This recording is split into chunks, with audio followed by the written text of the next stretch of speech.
Welcome to Hurrdat Sports Radio. And Ohtani lights it up, right field. Welcome to the postseason, Shohei Ohtani. Mendoza takes the snap, drops the throw, fires intercepted by Barry Noah, and Miami's going to win. There's your winning moment. There's your winning moment. Maui Noah intercepted at the 35. Miami's going to win 39-38. The final 3 seconds off the clock. That is going to do it. Storm the field, doors. Storm the field.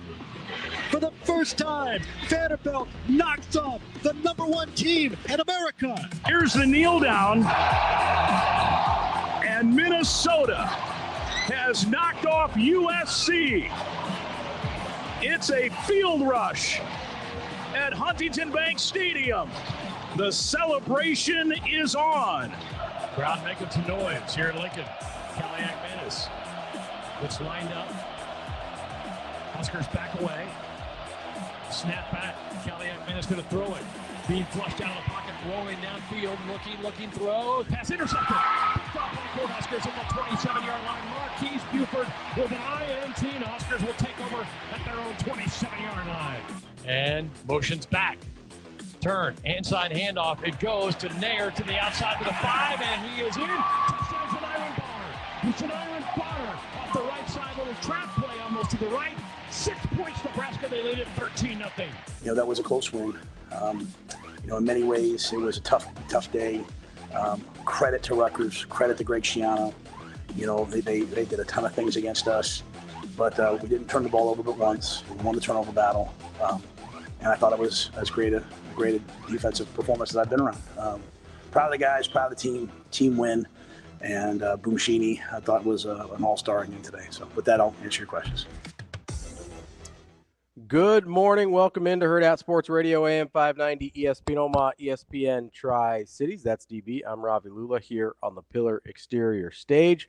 What's up, DB? What is going on? Oh, just getting things rolling a little bit here on a Monday after kind of a bonkers weekend. Yeah, well, does that include last night, which was arguably the worst 7 hours of a sporting weekend for me? Yeah, I could imagine how you did not enjoy what was going on last night. Yeah. I was kind of thinking about that as I'm watching games. I was like, this is not good for old DB. No, and the thing about it is it's two teams that I hate. Losing to especially? Oh, yeah. When old Dakota Rain pulled one out, which, it is what it is. Steelers can't get off the field, couldn't recover a fumble. And we lost to a team that appears to be about as dysfunctional outside of Dak as it gets. Yeah. That's what drives me crazy. Yeah. Similar to the Padres. Yeah. Ooh, I told you that series is nasty. Like, that will not be – who knows what's going to happen in San Diego. So I know that is a nasty series where, Flaherty started it. It was incredible. I know there's a couple teams you dislike more than the Padres. Is there anybody in the NFL you dislike more than the Cowboys? No.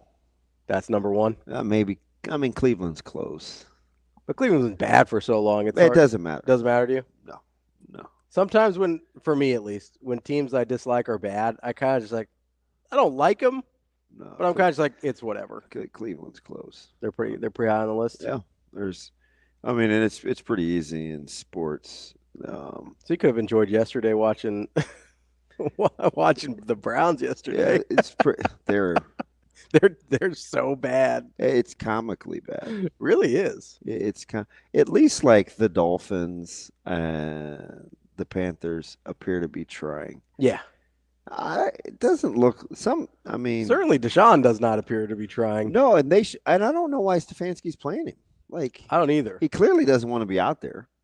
And at this point, you're better off with Jameis, right? Well, it's going around. It's pretty famous. Like, he literally walked off the field on fourth down. So listen, I was very high on the Deshaun Watson is complete garbage. I didn't think it was going to look like this. Look at my friends. See what he did to me. Those aren't friends. Come on, man.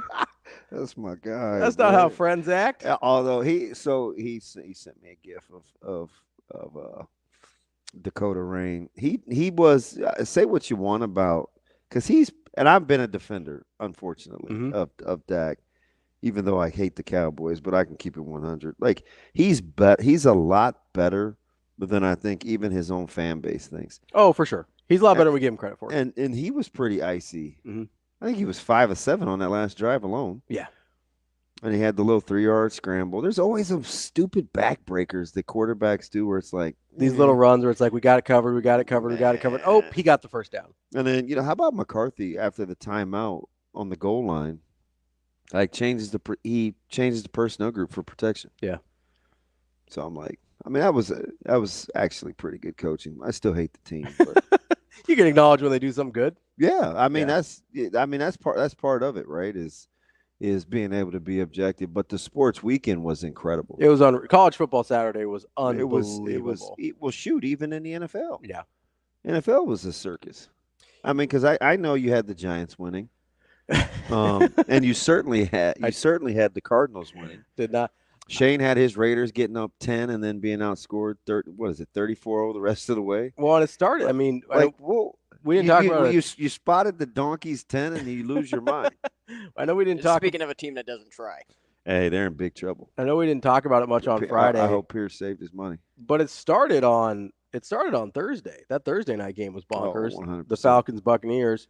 And then I don't know. Like you say, I've been very pessimistic about the 49ers this year. Yeah. So I don't sit there and go, "Oh, that's shocking." How they lost? Yeah, not great. Well, you can't be losing the teams you're better than, though. No, but I think that's kind of what this 49ers team is. I don't think they're very good. Yeah, I think they're pretty mediocre, especially with all the injuries. Night UTI this morning. You don't want no mediocre. I don't think anybody wants mediocre, do they? Yeah, he let his hair grow. He looks kind of like smoked out. I was kind of feeling good on that. I like that Texans-Bills game. That was good. The Bills may be in trouble. Yeah. Allen just hasn't had the magic. No. Well, and you wonder after why didn't just run the ball? Well, that's a good question. I wonder that a lot sometimes. With a lot of different guys. You got a pretty good running back there. Yeah. But speaking of icy, how about Stroud? Just keeps keeping on. Didn't even have the gaudy numbers. He appears to be that dude, though. No, listen. You do fantasy, don't you? Yeah. So you know Josh Allen's stats. I don't have him, so not off the top of my head, but I know typically he's incredibly useful in fantasy football. Yeah, he didn't complete double-digit passes. That's not great. You don't want to see that. He was 9 of 30. Listen to what I'm telling you. For anybody that was worried about Dylan Raiola on Saturday, he was 9 of 30. It was incredible.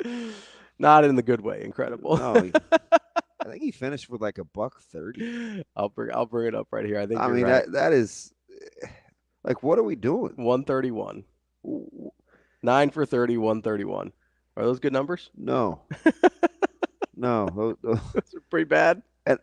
And quietly, like I like James Cook. Yeah. So I love the way he runs. So I want to see him. And they ran the ball pretty well. I want to see him tote the pill. It was I don't know, man. Like 9 for 30 is hard to do at any level for any reason. So, you may look and you might think, he had 19, 20 carries. He needed 25, 30 yesterday. Yeah. Especially with the way Allen's playing. Like just get impatient. They get impatient. Yeah. And speaking of which, apparently, and we'll talk to who's on the show today. Sam McKewon and Bill Bender. Yeah. Is Bill at 9? Yep. And Sam's at 8. So those big segments. But I love how we act sometimes like teams aren't, or situations aren't involved in teams making choices. It's like, well, I can't believe they did such and such. Well, I'm pretty sure that sometimes the teams that you're playing against have something to do with that. Yeah. Right? I can't believe they got away from running Monangai. Well, Nebraska I think they had 11 possessions for the game. Mm-hmm. I think that's right. 4 of them were in the second quarter. Now, you had the one pick. Mm-hmm. Well, you had 2 picks, but you had the one pick off of only one play. Mm-hmm. So, but Nebraska had the ball 4 times in one quarter, which is the only quarter they had the ball. Yeah. Which means Rutgers wasn't going to have it as much. Now, Cal McManus did throw 12 passes in second quarter. Mm-hmm. But I think once Rutgers got down and Monangai was getting shut down those last handful of runs, mm-hmm. he had to at some point try to take advantage of being able to throw the football with the wind, right? Yeah, I would think so. Okay. I just – it's not like they said, oh, hey, man, we don't want to give our best offensive – we don't want to give our best offensive player the ball. Well, I don't think situations like matter. Well, let's talk about situationally the coaching. 4 of the 11 possessions came in the second quarter. The coaching adjustments that Tony White made. Yeah, I didn't even – so I was glad – I was very, very glad to hear Coach Rule reference that. In postgame. In the postgame. Yep. Like went out of his way to talk about Coach White getting out playing of his comfort three different defensive fronts. Yeah, and getting out of his way as a 3-front guy to put – and it's not just playing with 4 linemen on the line of scrimmage. He played with 4 guys with their hand in the dirt plus the jack. Yep. So, I mean, that's truly trying to block an odd versus even front. And then you have to you singled up the inside guys. Yeesh. Well, and I think that's a huge part of it too is, and you texted me real time being like, hey, Rutgers doesn't really know what to do with the different fronts. Yeah. And I think, listen, I know we make fun of it when Scott Frost said it against Illinois back in the day about the 3 front. No, what I really said was, if anybody else uses this material, they got it from me, because there's not a soul that knows why Rutgers can't run the ball right now. Yeah, nobody else said. That's what I did. That's what I said. And that's what I said. True. No, I didn't see because people do that to me all the time. Talk about it and then it's good to give credit where you get stuff from, but that's okay. Nah, that's just not what people do. Why would we do that? But yeah, you have to sit there and think, okay, they were game planning for this front. They were game planning for. And Nebraska has historically, like it's been all of 2 years, under coach, like they've never wavered from it. Really, they have some particulars. Yeah, and they've never wavered from the 3-man front. They've really never showed what we saw on Saturday, and so to sit there and think, and not think that that's a factor in what Rutgers decided to do, because it's easier, I think, and you can tell me if I'm wrong here, because I definitely could be, but I would think it's easier to count up a different front and do that in pass protection than to change your run blocking scheme real time for a front that you're not used to. Yeah. Because at least in pass blocking, you're used to sending extra guys sometimes. Right. Yeah. Like that's pretty common sense to me. And when you run so much duo just is hopefully he's working. Duo is just short for the double, because it happens at the point of attack between guards and centers. And when you are even across the front, you can either get one or none of those doubles. So especially when you use your jack at the line of scrimmage to play as like the 5th D lineman, it's hard. And I think, he had the 8 carries in the first half. I think he had 3 in the second quarter. And Caliac Manis did throw at 12 in the second quarter. But the wind was something else, right? First of all, I'm a terrible meteorologist, but if I'm tweeting out the pictures of the 2 flags, roughly 18 minutes apart. Yeah.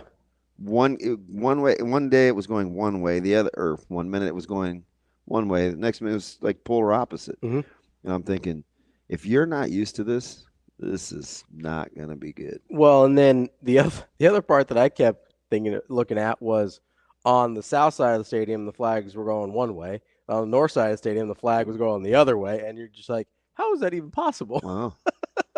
It was crazy. And Shiano said, what did he say? He said he's been doing this 30-some years. Yeah. I think he's 37 or 30 years or whatever he said. He's never seen conditions like that where it was super hot. Yeah. And super windy. Crazy windy.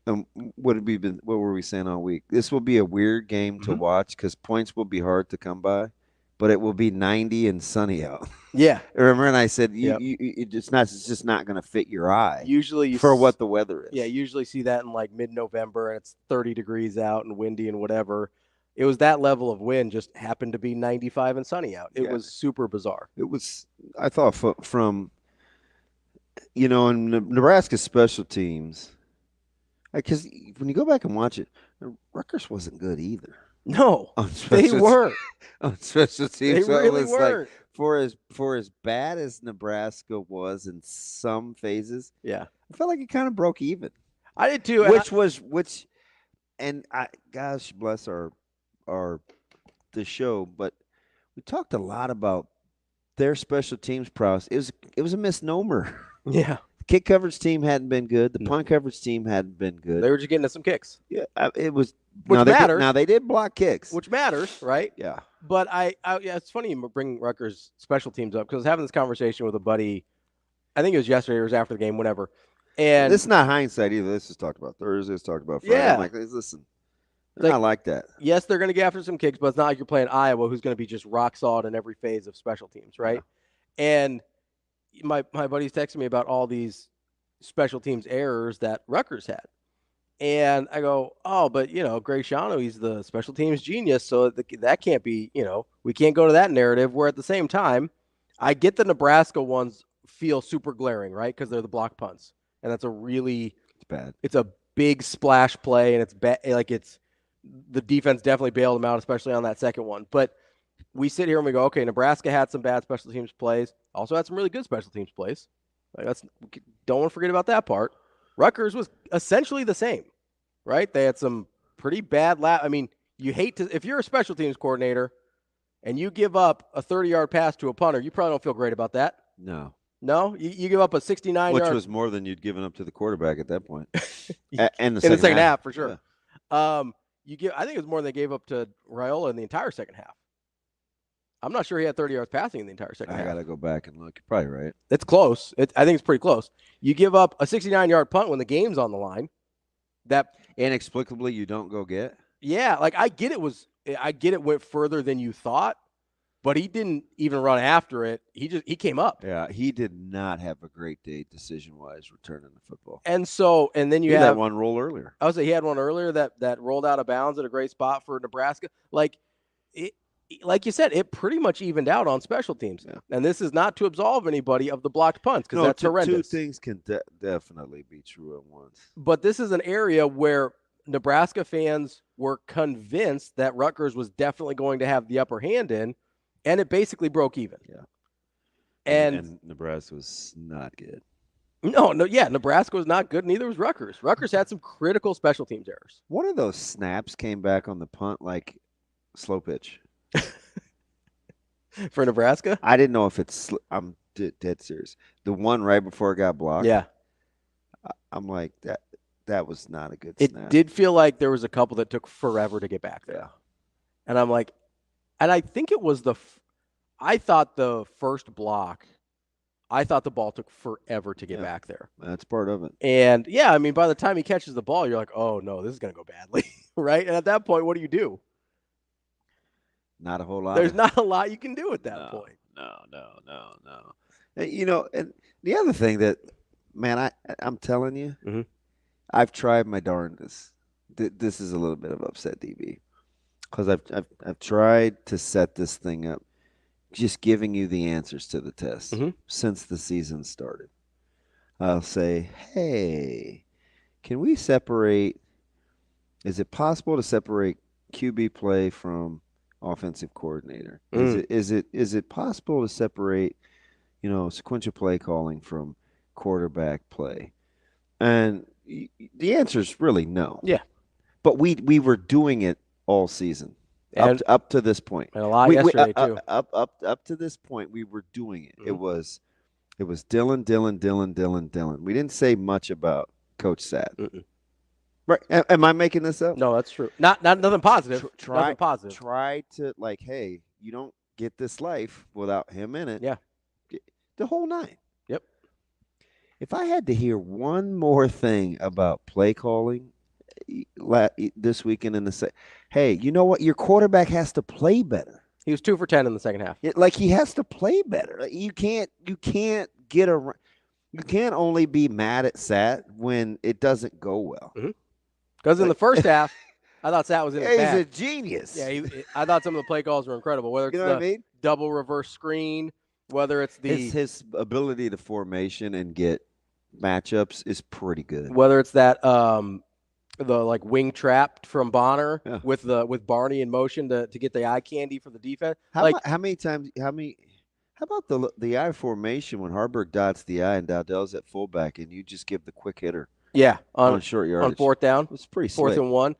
Did they convert both fourth downs? They did. There was that 4th and 1. There was the one on the goal line. Because there was some anomalies. You talk about what Nebraska finish on third down? I believe they were pretty close to 50%. Was it 8 of 19? That sounds. No, don't let me just put words in your mouth. No, I know it's close to 50%. I don't remember where are my numbers here? So I think it was 8 of 19, something like that. It was 8 of 19, and Nebraska punted, I believe, on 7 of 11 possessions. Do I have to go back and look at that? I mean, just think about I don't have the 7 of 11 off the top of my head. Okay, so Nebraska third down conversions. I'm going to get to this, and I can't really read, so I'm trying to buy myself some time. Yeah, I'm trying to get you. No, it's right here. Oh, okay. But I can't read it.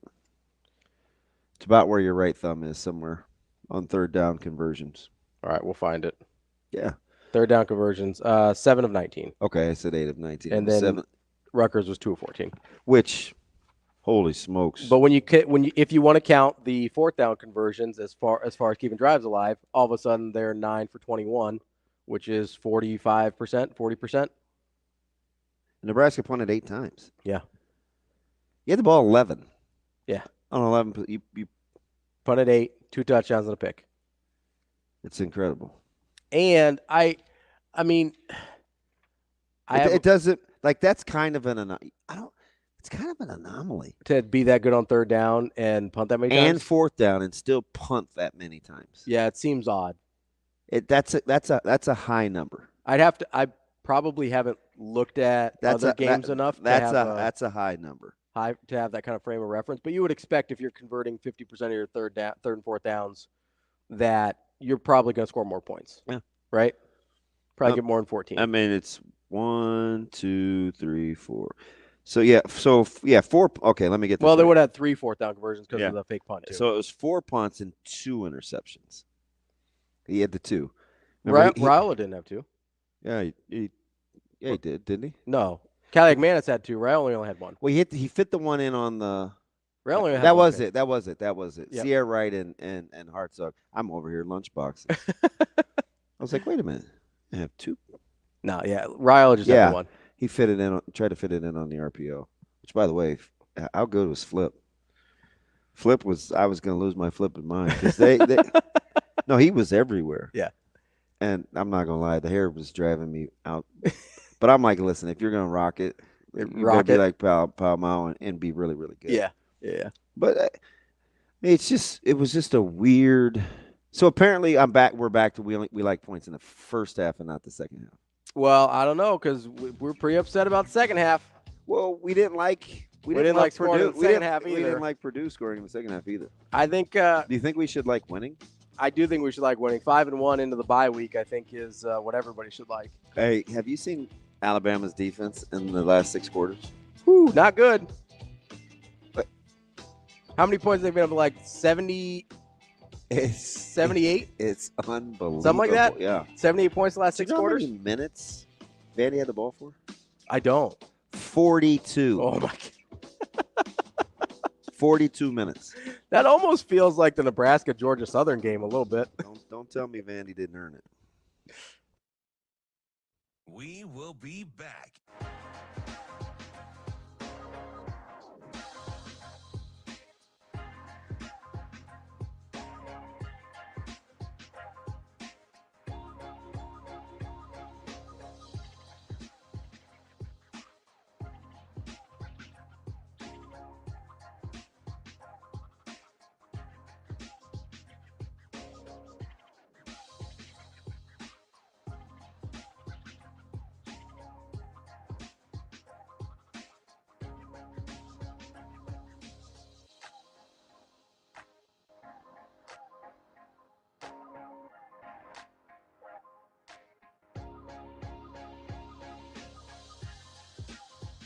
We will be back.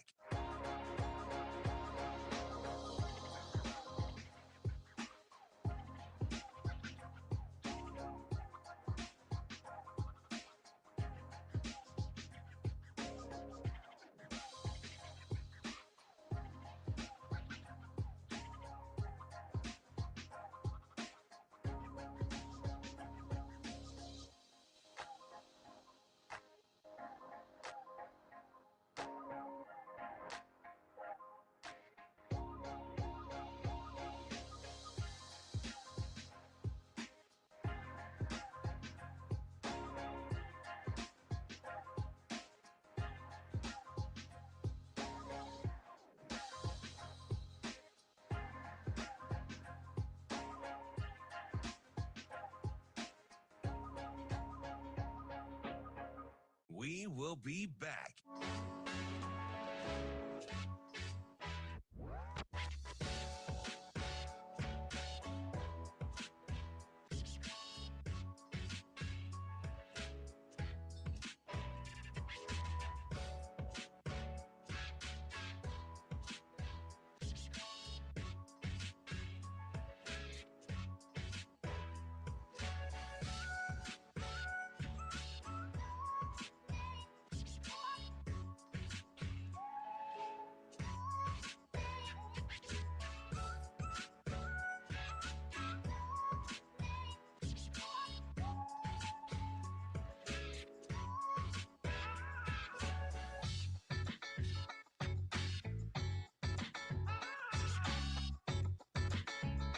We will be back.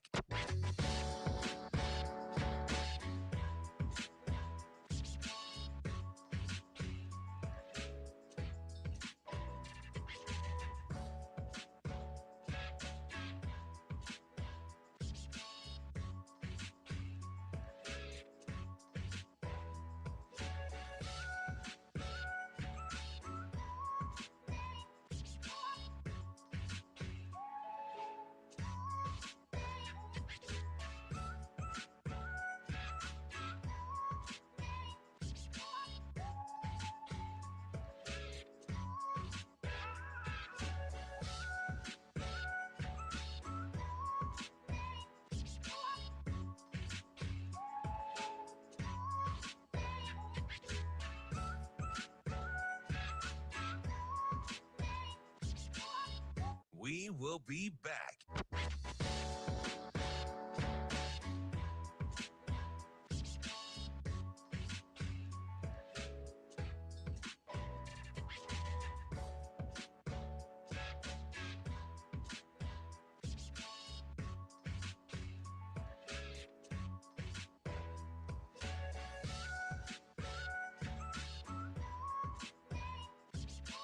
We will be back.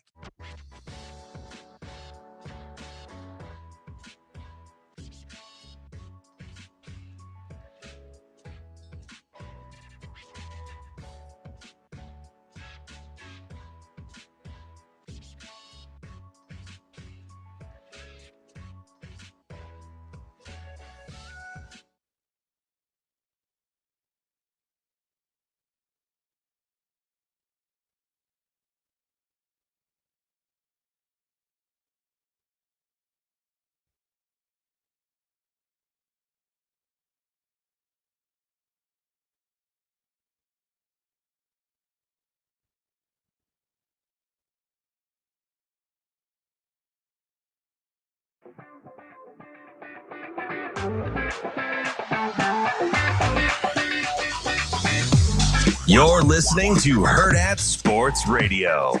We knew it was going to be a challenge. We talked a lot about the run game, and we knew number 0 was quite a player. Now one of their wideouts, Strong, was down. And we knew Callahan McKewon, how good of a player he is because he beat us last year at Minnesota. Same type game, right? 14-3, whatever it was. He makes the play down the stretch, taking 2 minutes. So it was almost like, what do they call Groundhog Day? It was almost Groundhog Day. He gets the ball back. He's going to go down there and score. But our defense practiced harder this week than they have probably in 2 years here, and I think that, what they put in came out kind of when the game started. And there was a lot of different guys. We played a lot of different guys, really adverse situations, and really a lot of 3rd and 4th down stops, which was critical. Welcome back to Hurrdat Sports Radio, AM 590, ESPN Omaha, ESPN Tri-Cities. We're live on Twitter, Facebook, YouTube. That's DB. I'm Ravi Lulla here at Hurrdat Sports Bar and Grill, kind of getting back into the unreal, kind of unhinged weekend of college football. Nutty. You off air, we were kind of talking about this exercise we did last week about, hey, is this team good? Yeah, and the only reason I would just tell you all. So the only reason I do that, or we do that, is because I want people to have to say it out loud how they're actually thinking, and then you got to hold yourselves to it. Yeah, and I don't do it because I think I'm going to be right. I do it because it's almost impossible. It's almost impossible to be right on a week-to-week basis, right? Because just going through. Is Arkansas good now? And that's a team. That's one we actually did bring up last week. Well, there were several. I asked about Washington. You asked about Washington? I asked about Michigan. What did I say about SC? Is SC I mean, good? is SC good? I don't know because I don't think Minnesota's very good. I don't know. Now SC all of a sudden has a couple Big Ten losses that don't make a ton of sense to me. Need to chill. Like my man T-Mac, who's a Texas fan. Hey, congratulations, T-Mac, to your Longhorns being number 1 by default. Nah, I'm just playing. A little bit though.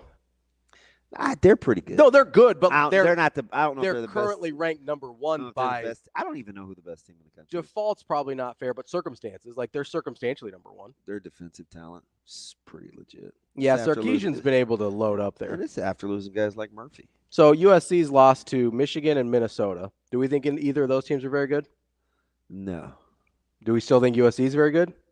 Well, I wasn't sure I did. It's because this is the USC team I thought I was going to see in the preseason. Yeah, when I'm sitting there and we're talking to Adam McClintock, I'm like, how do you have this team having so many wins? And they're kind of getting beat up now. And that's exactly what I thought would happen in a Big Ten schedule. They've played 3 Big Ten games. They've lost 2 of them, and they've gotten their heads beaten in a little bit. Hey, look at the top defensive rankings in the country and see how many of them belong to Big Ten teams. Yeah. Seriously. I mean, it's incredible. T-Mac he said he was at a watch party. Mm-hmm. For Texas? Yeah. And I don't get this, so I don't know if he's trying to gas me up because this as you know, when I read this drives me crazy. Okay.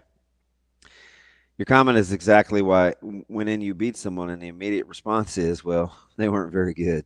You're discrediting your own team. I was at a watch party and I had to tell someone that defense played amazing and the changes they made got them away from running the ball.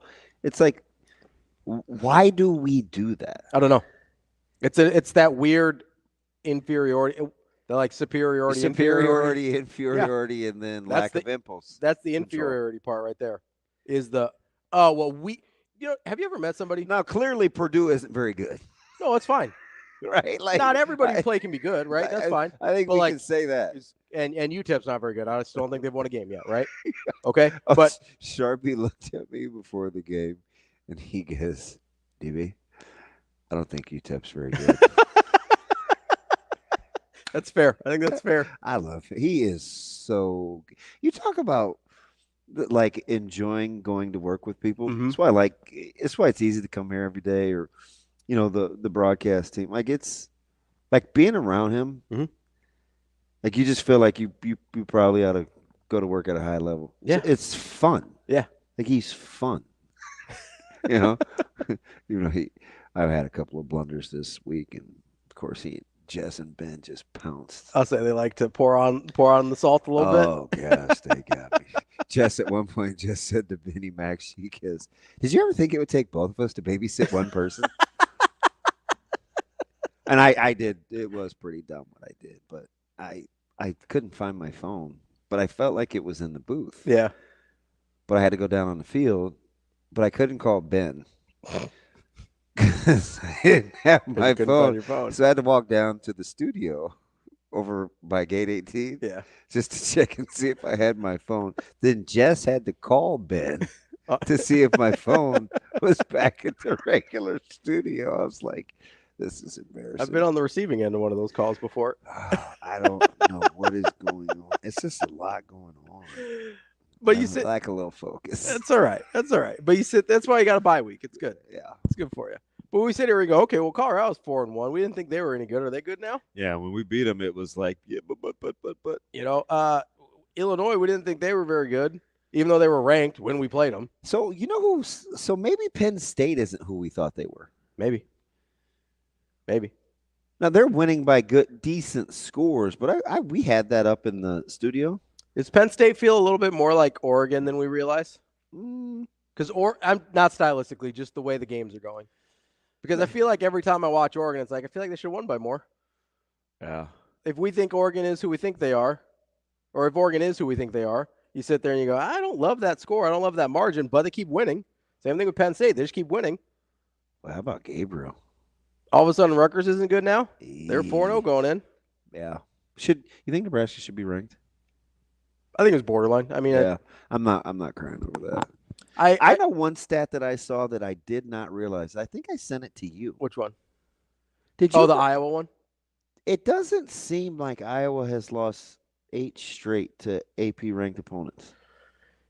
So that's the number that actually surprised. That Is number that did right? surprise me. I think it is. I mean, it was on the graphic, but I guess, but they had made some boo-boos before. I mean, I was kind of the epitome of the last few years. Is sort of the epitome. But 8 straight?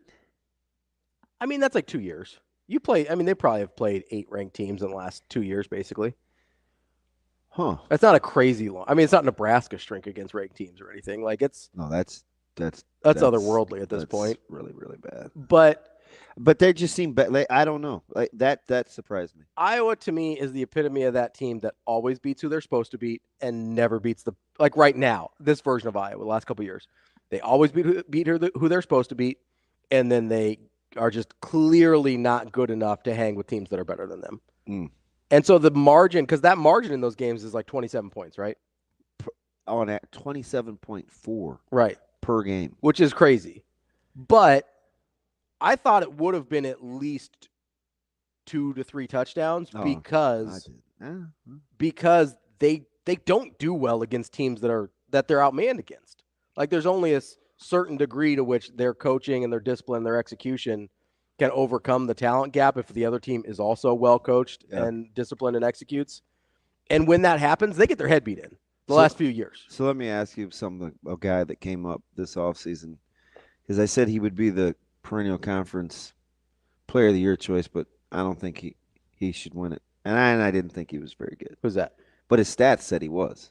Dylan Gabriel? Yeah. Is Dylan Gabriel good? I think so. I heard an NFL scout say something about some of the quarterbacks that are doing well or people that are well considered in college football right now. All right, talk to me. If he was good, he wouldn't still be here. Oh, and that was about Gabriel? He was one of the guys mentioned. If he was good, he wouldn't still be here. Interesting. He's on his 6th year of college. Yeah. 3rd program.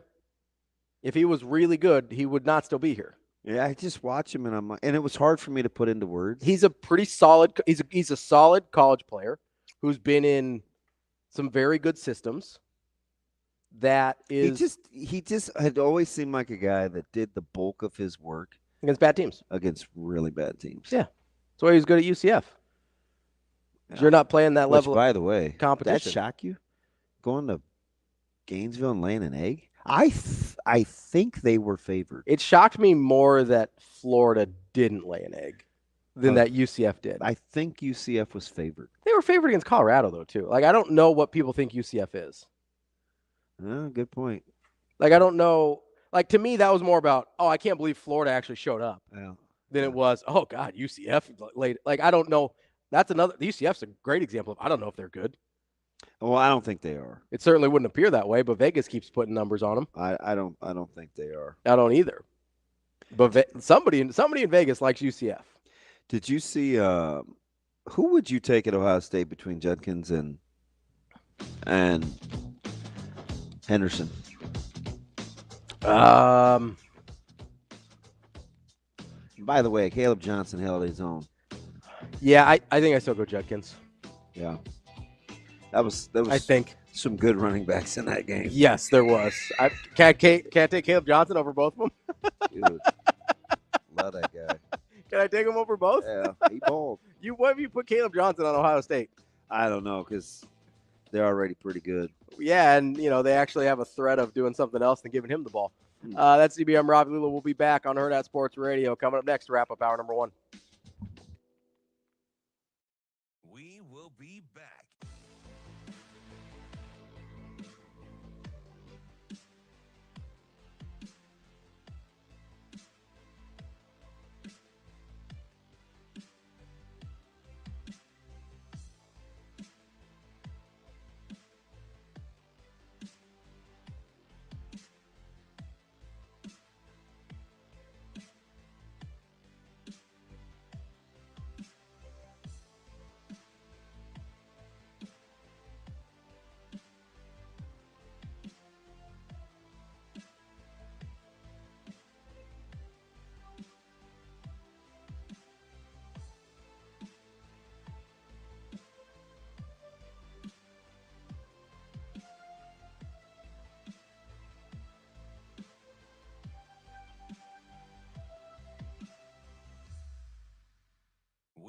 will be back.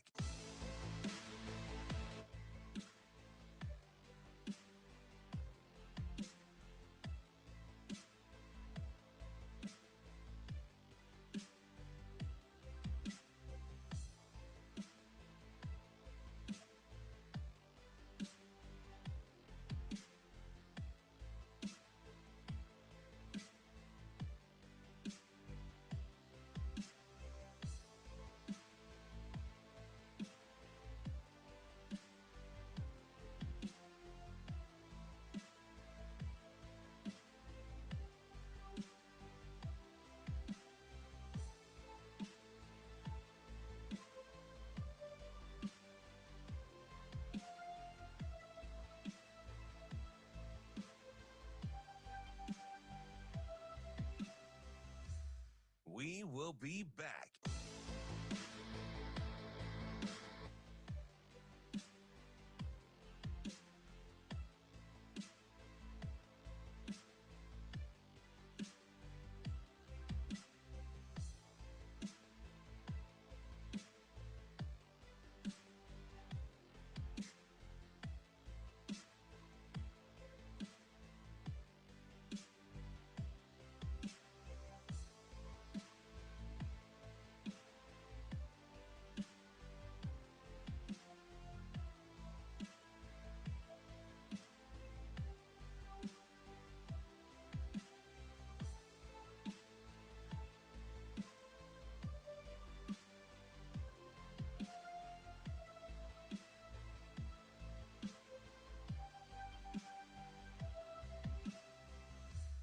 We will be back.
You're listening to Hurrdat Sports Radio.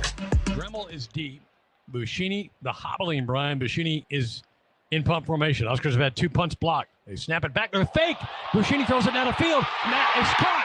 Grabbed at the 40-yard line by Jalen Lloyd. It's a first down. Huskers run a fake, and Buschini rifles a pass to Jalen Lloyd all the way to the Rutgers 37-yard line. Wrapping up hour number 1 here on Hurrdat Sports Radio, AM 590, ESPN Omaha, ESPN Tri-Cities. Don't forget, I know everybody knows it's the bye week this week. That doesn't mean you can't watch some live sports. Still get out to Union. It is an amazing time to go get out. Get out, have a good time. Get to Union Omaha. Warner Park, 4 p.m. on Saturday. It's Hispanic Heritage Night presented by Centris Federal Credit Union, 4 p.m. Get your tickets at unionomaha.com as Union Omaha takes on Lexington. That will be a great time out at Warner Park. And it looks like the weather should cooperate a little bit more than it did a couple days ago down in Lincoln. You watch yourself some European football on Saturday. European. You like European? Sure. Is Miami good? Man, they've been struggling the last couple weeks. And still racking up dubs. That's the thing, though. You don't apologize for victories. I get that. But do we think they're what are they? What are they, number 6 now? Yeah. Do we think they're the 6th best team in the country? I don't know. Because they were a replay away from losing Virginia Tech. So you know who was kind of giving us some vibes, and then they finally caught up with them against our Tennessee had kind of been ugly. Yeah. I didn't love that, and I thought it was maybe more Oklahoma's defense, so I gave it a like some time. Yeah, but that was kind of one of those you put a little mental note. Yeah, I didn't love Tennessee's offense against Oklahoma. I told you, it felt like they should have scored more. Yeah. And I don't know how good Oklahoma is. Well, we'll know. We'll get a good barometer this week. Yeah. They got Tejas. This is a great. I feel like we. No, it's a really it's great. It's a really good slate of college football. I feel like we won't get a good gauge on Oklahoma in the Texas game. Well, you think there's too many outliers in that game that series? Do we already know what Oklahoma is? No, I think there's too many outliers in that series that don't reflect who's better that year for me to actually put a ton of stock in that game. Like so, I'm giving myself grace to not make a reaction from that game ahead of time because there's too many years where the better team loses that game. Yeah, that's a weird series. Like that's a super weird series. You want a strange game to cap? What's that one? How about Washington going to Iowa City? That is a strange game to cap. Because I'm not even sure who Washington is, but I do know who Iowa is. Yeah. What would you make that line? I think I'd have Washington favored. They're not. Yeah, I would imagine they're not, but I think I would. Like my gut, if I'm not trying to figure out what Vegas is. But remember, it's Iowa and Iowa City. I know. My gut, though, without trying to figure out what Vegas is doing, is Washington like minus 2.5. It's Iowa minus 3. 2. Yeah, I was going to say it's probably the other way. What happens with Wisconsin and Rutgers? Nobody scores. We're going to be sitting here this time next week and asking if anybody scored in that game. Rutgers is less than a key number fave. What? 2.5. I was saying, are they 2.5? Does that seem right? I don't think anybody's going to score in that game. I mean, I think Rutgers should be favored. I thought maybe by a little more. Yeah. I also think people are probably overreacting to the way Rutgers' offense looked against Nebraska's defense and be like, oh, can Rutgers score? That's probably, to me, a Rutgers 4.5. Does SC have any chance to slow down Penn State's ground game? No, they don't. Hey, that's one they may. That might be an Andre Day game. A little rise up. USC is. I think they're in a little bit of trouble. Like physically, I think they're in a little bit of trouble. Yeah, because you could blink and all of a sudden SC could be 3-3. Yeah. And it can get on top of them in a hurry because it doesn't get a lot easier. No, but it's not a daunting. It's not a daunting schedule in the sense that they don't have to. I'm bringing it up right now. Like they don't have to go get Oregon. They don't have to go get. So they got Maryland, Ohio Rutgers, State. and then at Washington the next 3. That's okay. But I mean, Penn State's going to be a super physical game. They're not going to love that. Rutgers is going to be a super physical game. They're not going to love that. Nebraska is going to be a super physical game. They're not going to love that. Notre Dame's going to be a super physical game. They're not like it's not that the teams that they're playing are super good. I think it's a particularly bad matchup for what I think USC's flaws are. And physically and on the interior, I don't, because that's what we saw against Michigan and Minnesota. I don't think either. Like a lot of the teams on the schedule are in the same neighborhood as what I think of Michigan and Minnesota. Would you have made Ohio State the fave against Oregon? Yeah. Yeah. I think Ohio State's looked better this year. But Oregon kind of has a thing for them. Yeah. In the past they have. I don't know. I wonder, like, does it matter that it's a conference game now? No. Because my only thought is, because we saw this a little bit with Nebraska and Colorado, right? You have a tendency to get really juiced for that marquee non-con game. And I just wonder if that's different when it becomes a conference game. Maybe not because it's number 2 versus number 3. I don't know. But that is the thing that came to my mind with this Oregon-Ohio State game. I know you probably realize this because you like him as a head coach, but you realize BYU's undefeated. Yeah. Kalani Sitake, baby. It's just weird. We love BYU. It's a crazy. We love BYU. And they're in the Big 12 now. So I told you I didn't like Missouri, right? Yep. I didn't know it was gonna be like that. No, I didn't know it was gonna be like that either. No. I still don't know what he said. I don't either. What did CD Lamb say? They keep showing it, and I'm frustrated. Yeah, they keep showing it like it's some ground-breaking thing. Let's call Trey Lance, because he was standing right there. Like, what'd he say? I have no idea. Let's get Trey Lance on the phone. I forgot what I was going to say now. You're talking about Missouri. Oh, you realize Vandy was a bad decision away from beating them? Yeah, they should have beat Missouri. Was that the one that went to overtime? Yeah. Yeah, they should have beat Missouri. How about Pavia just cussing on the post game interview? Speaking of Alabama, can we talk about Alabama for a second? Yeah, the stats are Not even the stats. Okay, so did you see the very end of that game? Yeah. What on earth was going on with Malachi Moore? No, I don't have a clue. Because I can live with the defense giving up.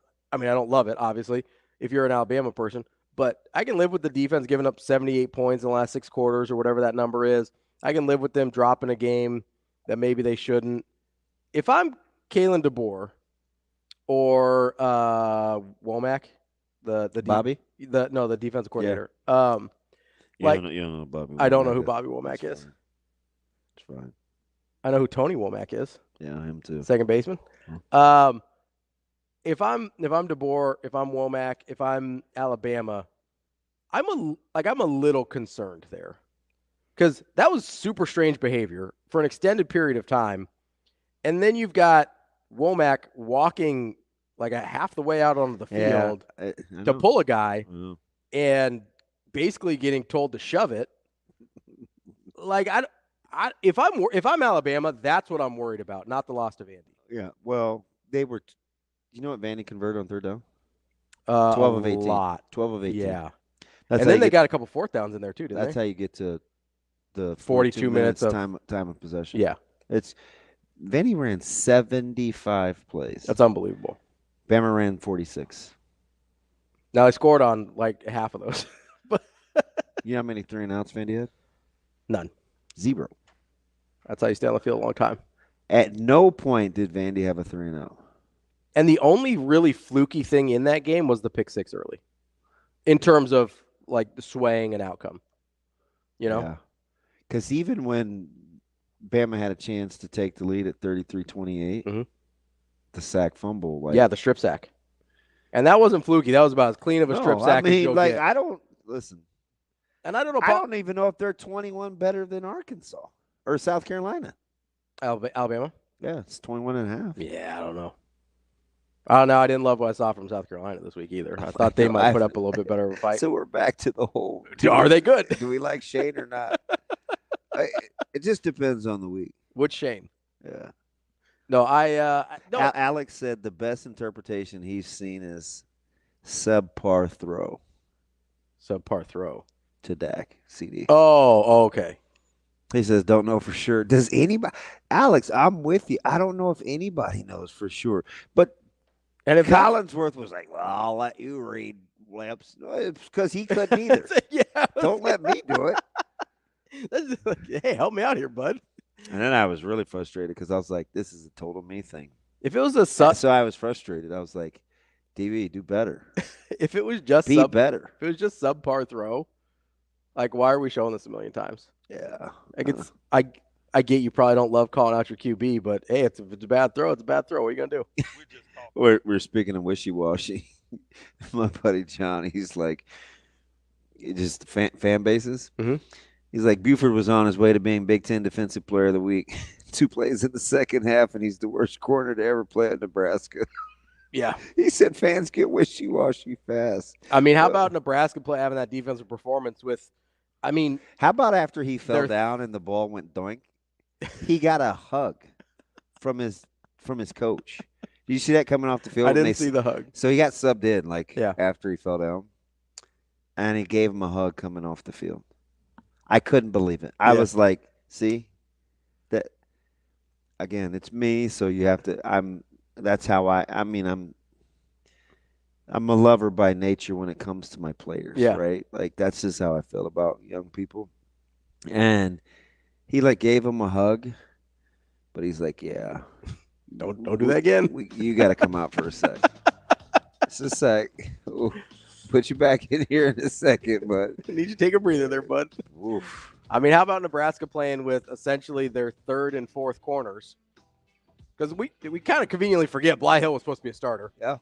Tommy Hill was the starter and like a top 2-3 round draft pick, playing with a couple backup corners, including one guy that showed up in July or June, whenever it was. It's good to see. Because they finally wrapped filming on Space Jam. My man Give kind of silenced a few critics too. He played pretty well. Shh.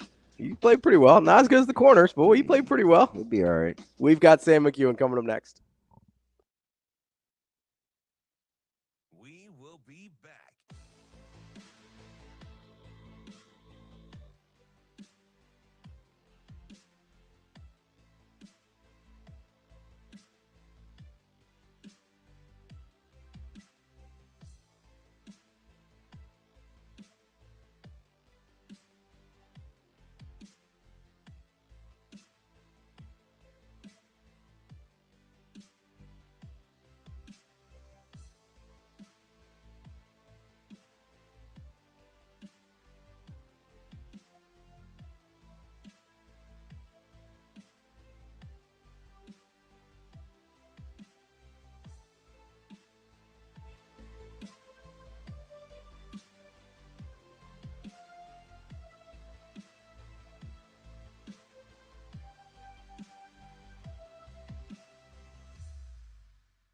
We will be back.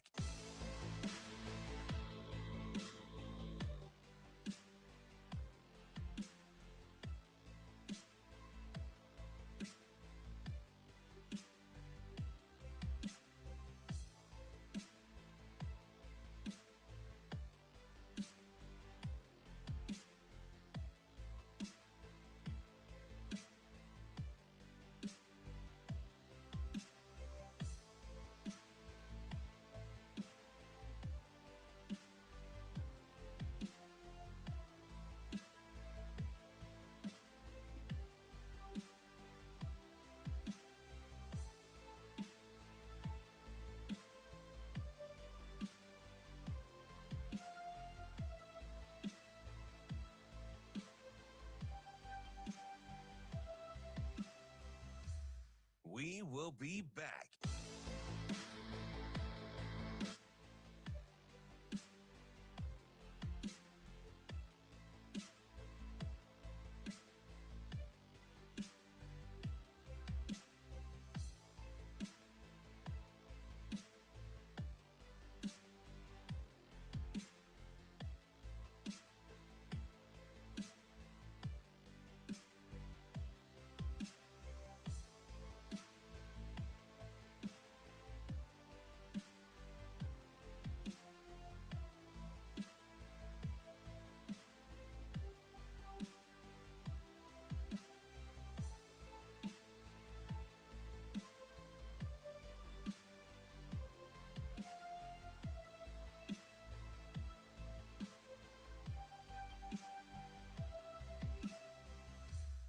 We will be back.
You're listening to Hurrdat Sports Radio. Yeah, I think the thing that our guys are learning is when you have some adversity, it's an opportunity for you to rise up and do something special. You know, I think we're getting past the point of wanting things to be easy, hoping the other team doesn't play well, and just wanting to go out and play well ourselves. And so that's the message in this building. Hey, don't want it to be easy. Go out there and play. And I thought they took the field. They wanted to get out there. You know, we took the PI, and you know, they played hard. I mean, Tony had a little twist stunt. He ran twice, and Nash came around one. I forget. I don't want to not give credit to somebody, but they made big hits and kind of knocked it out of there, and then just defended the fourth down play. So I mean, just some really great stuff. And it was a tough day in the second half on offense, right, and really on third down. But we did come out and hit that ball to Jay Lloyd, which kind of opened the field up a little bit, and so then we were able to at least kind of get out of there. And I might have the drives messed up, so you have to forgive me that things go fast for me in the game. But I thought the defense, they didn't really care what happened today. They were just going to keep playing. Kicking off hour number 2 here on Hurrdat Sports Radio, AM 590, ESPN Omaha, ESPN Tri-Cities. That's the beat. I'm Ravi Lulla. We're live on Twitter, Facebook, YouTube. We are joined now by our friend from the Omaha World-Herald, Sam McKewon. Sam, what's going on? Hey, what's going on with you guys? Sam, give me the weather update. Now, sometimes you say beautiful, I think this one could truly be beautiful. What is it? Yeah, it's awesome out. It's not going to be this nice the rest of the week, but it's great today. Got that bye week. Got that fall crisp in the air. It's great today. Yeah. Well, Friday we could get back to normal, right? When do we start getting the fall? Is it the end of this week? Maybe. Stop it. Oh, I hope. Anytime. Yeah, right. I'm over it too. Anytime now. Anytime now. I'm ready. I'm mad I had to turn my sprinkler system back on. The spiders are starting to get pretty big, Oh, the heat wow. kind of goes into Really? late October. The spiders just get bigger and bigger. Really, Sam? I don't need to hear about that, Sam. I don't need to hear about that. Like, This is an Okay, ignorance. you don't like spiders? where are you seeing me. those, Sam? On the porch. Oh, fudge. I have a porch. And I do too. Yeah, they get bigger and bigger as the fall wears on. If it stays really hot.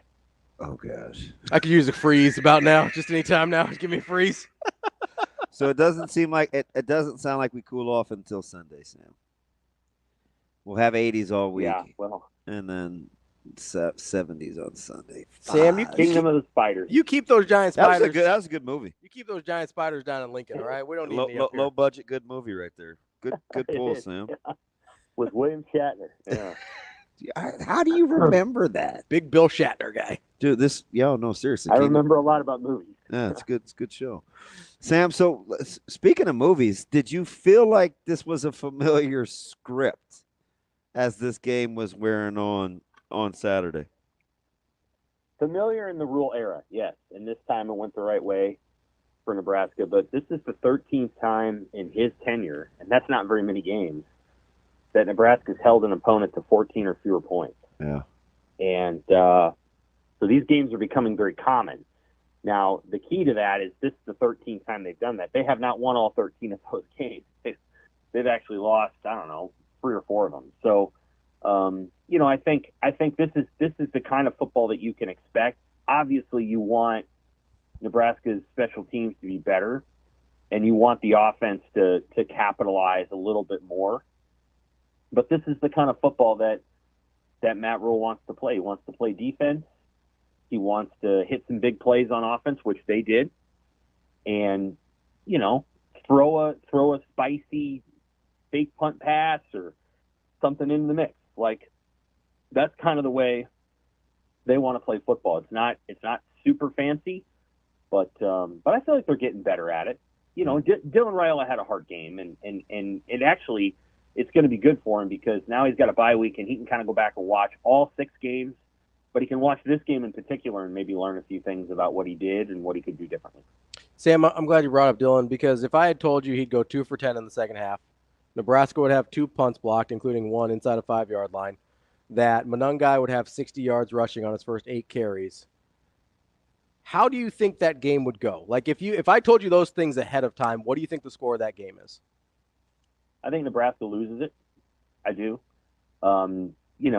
Because in part you're leaving out the great goal line stand and the fact that Rutgers, made some decisions in their own offensive play calling that probably tilted too far away from the run game.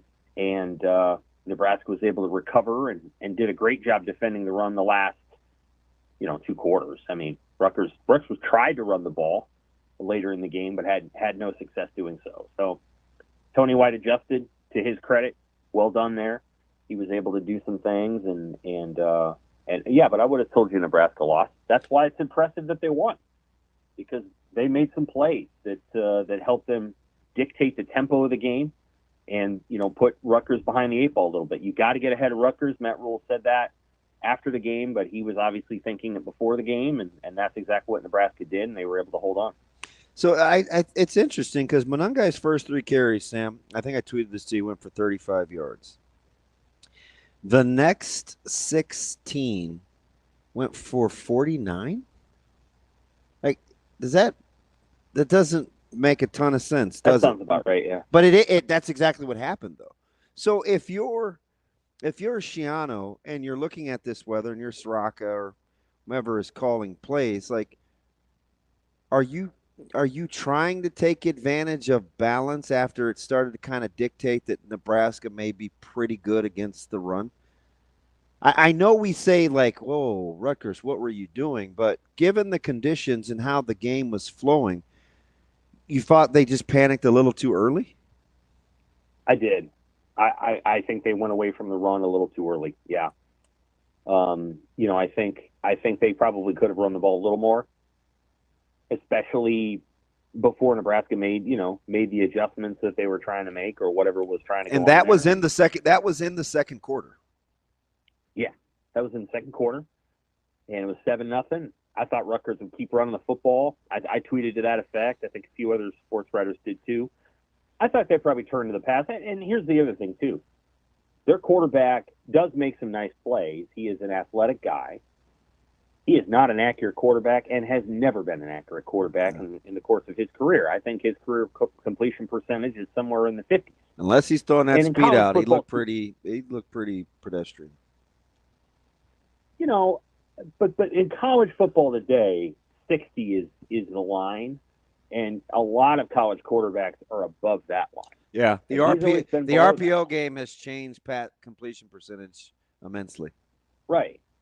And so, like, as I look at the CFBstats.com, I think there's 14 guys above 70 and above, and that includes Luke Altmaier at Illinois, and he's not, I wouldn't describe him as Tom Brady. And then you have, let's see here, you have another 65 that are 60 and above. Well, that's 2/3 of the quarterbacks in college football. And then below that number, you've got a lot of guys that probably don't throw that much or, play in group of 5 teams, so on and so forth. And so I feel like there's more out there for Rutgers running the football than there was passing it, but they made the choices they made, and that's coaching. Like Greg Schiano can change that. He doesn't have to let his offensive coordinator make all those decisions. And so he made the decisions he made. I don't think they were very good. I thought Matt Rule made better decisions and outcoached Schiano, and I thought Nebraska kind of outplayed Rutgers. I mean, not entirely, but I thought Rule made better coaching decisions throughout the game and won them the football game. I'll read you something here. Nebraska's 14th in the country in total defense. Number 1 is Ohio State. Number 4 is Penn State. Number 6 is Minnesota. Number 7 is Indiana. Number 8 is Washington. Tied at 10 is Oregon.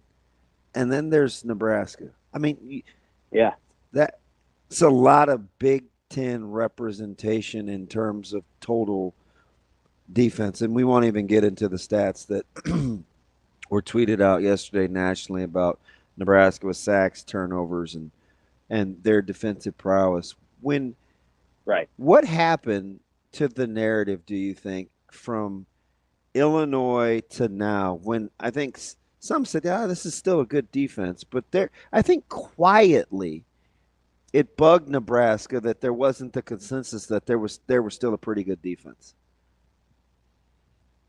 The word that Ty Robinson used after Illinois on Saturday was that they were disgusted by their performance against Illinois. Mm-hmm. And I think that's carried over to the way that they played the next 2 games. I thought Nebraska's defensive line played better against Purdue and Rutgers, and I thought they covered really well. Sierra Wright's been really good. I like the little in wrinkles. coverage. Like they stayed in cover 2. So Hartzog's pick, it's just going to be like, what was Cadillac Manis thinking? He was baited. Like they stayed in 2 to the 3 by, and like he jumped. I think Nebraska thought that they were going to do something because he jumped it right away. He was playing in the flats. Then he just kind of drifted because he's a flat defender anyway.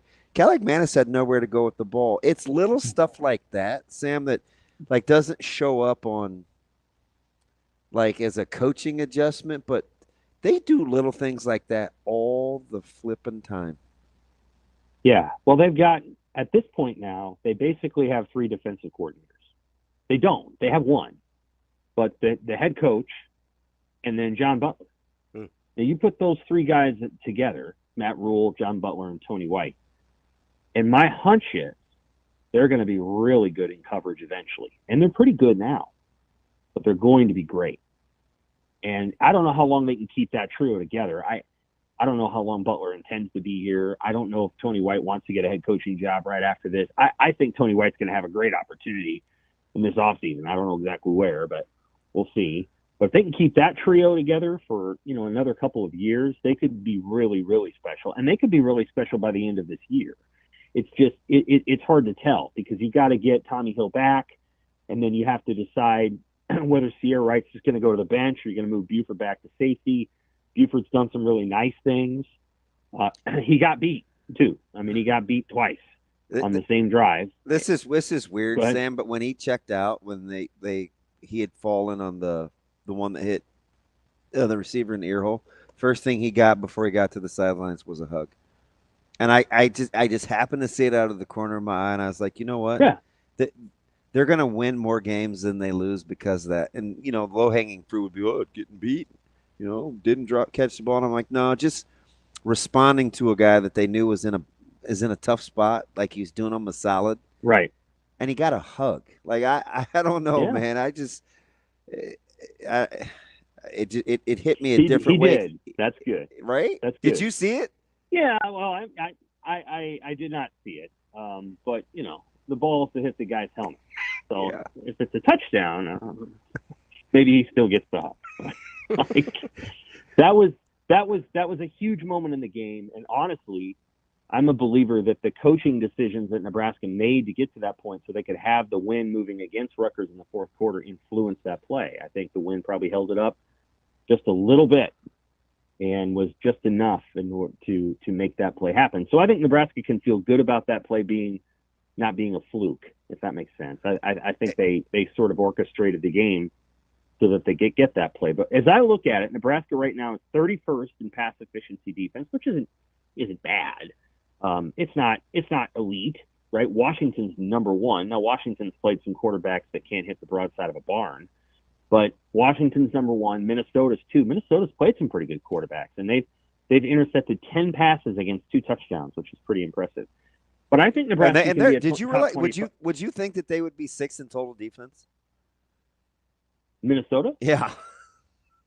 Well, based on the fact that they had those 2 shutouts against Rhode Island and Nevada, probably. I mean, that doesn't stun me. They've played some horrible teams, but they've also played some teams. I mean, North Carolina can move the football, and they're not bad. Caught a break in that one with their starter getting hurt, but okay, I see what you're saying. Like, okay, no, they're okay. I mean, I think this Big Ten season's really going to get interesting. Now. It's a brutal conference.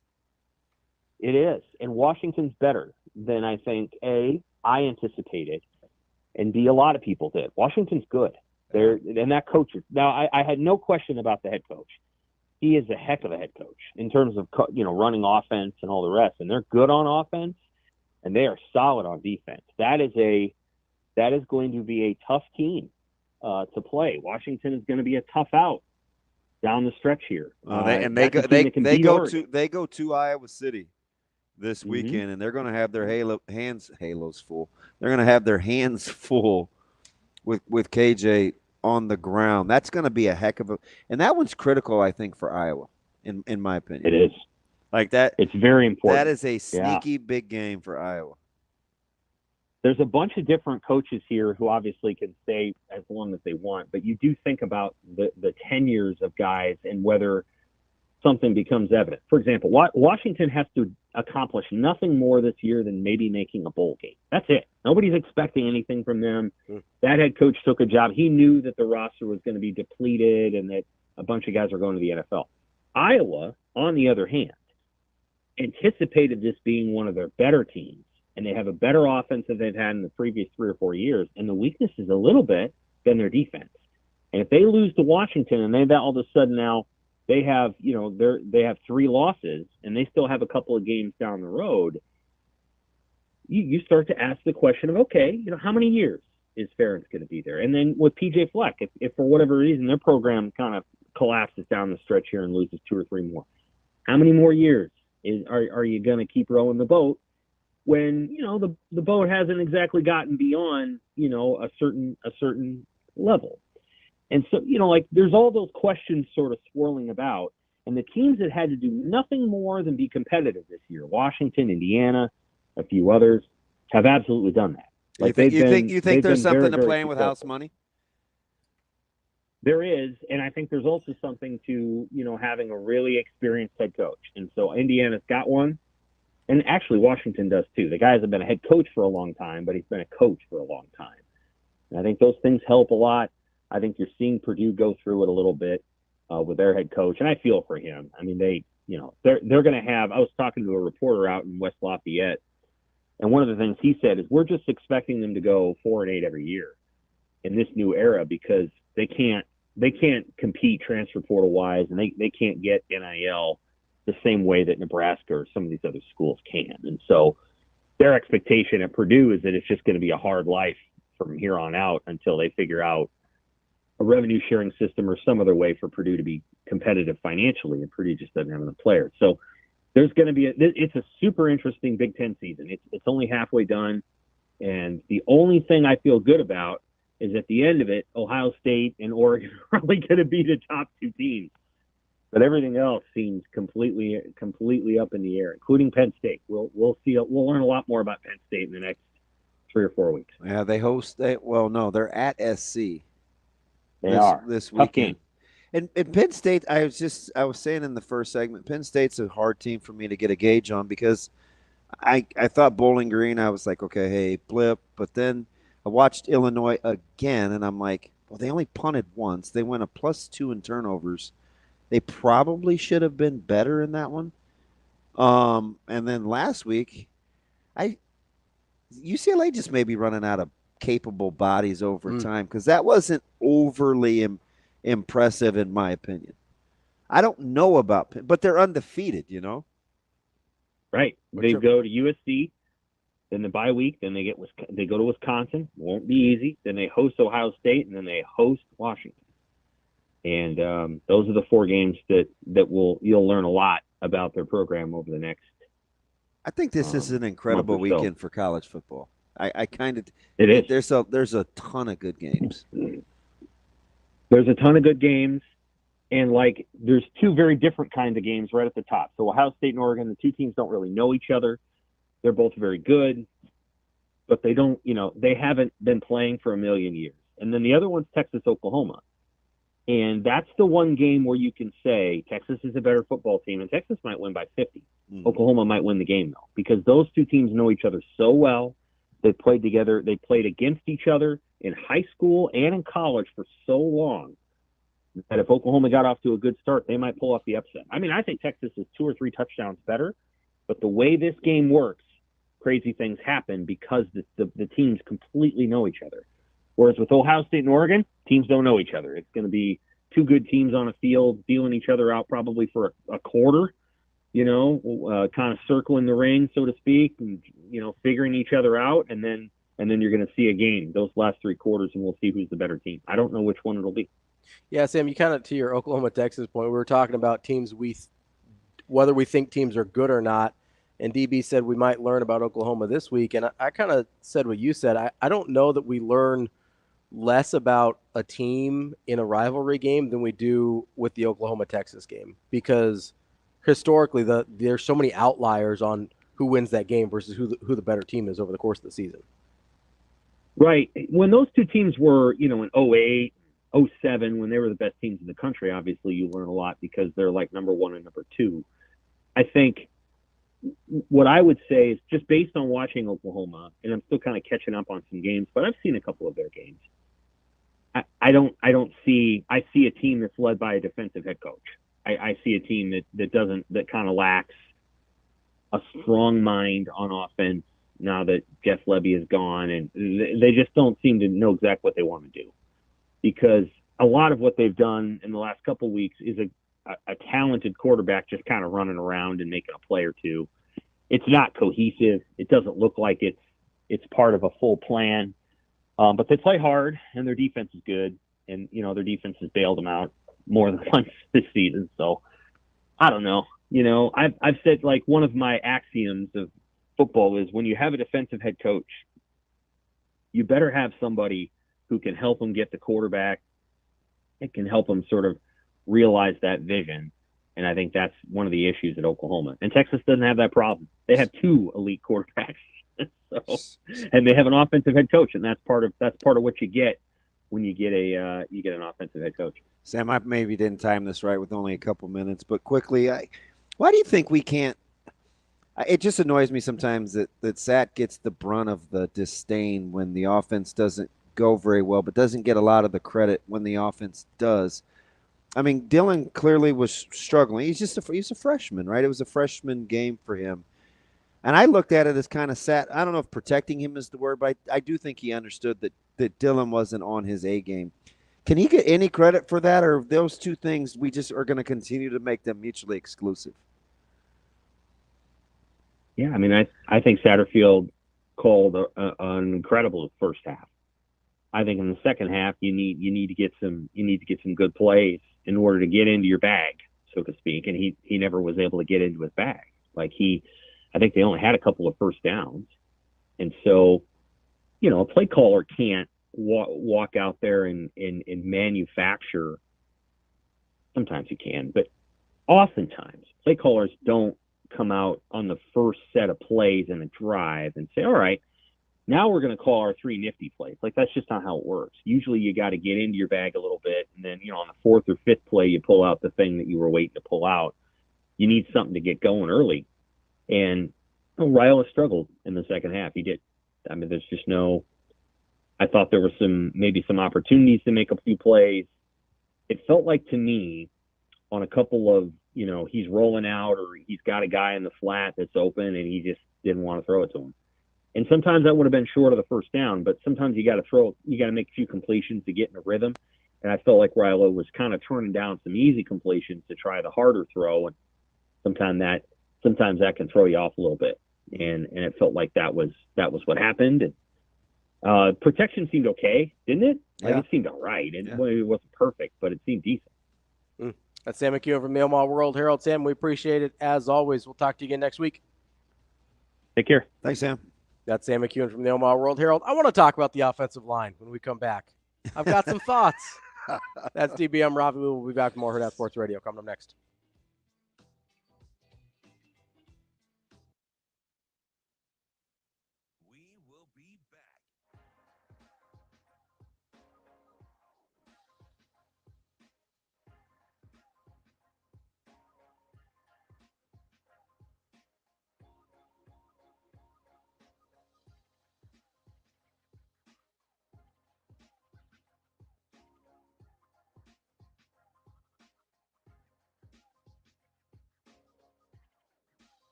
will be back.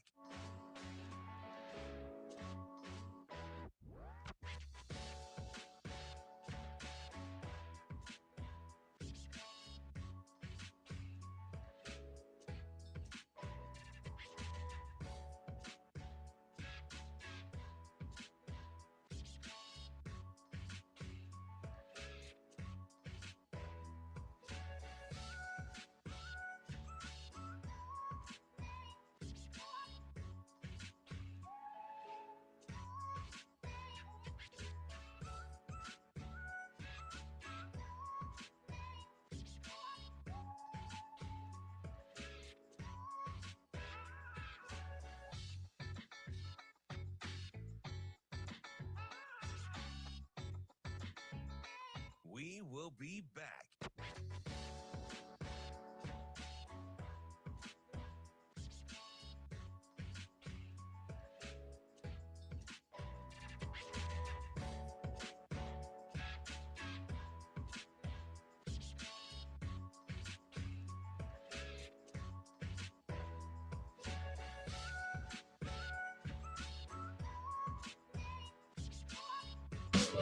Welcome.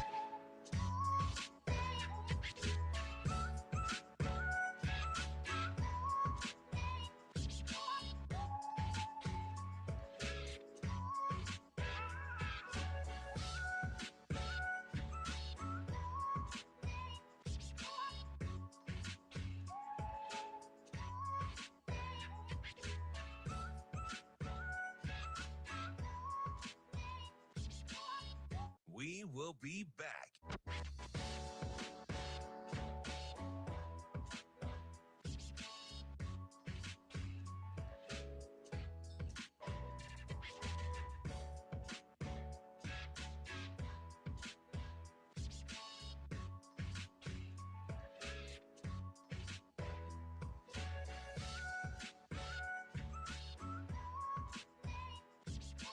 We will be back.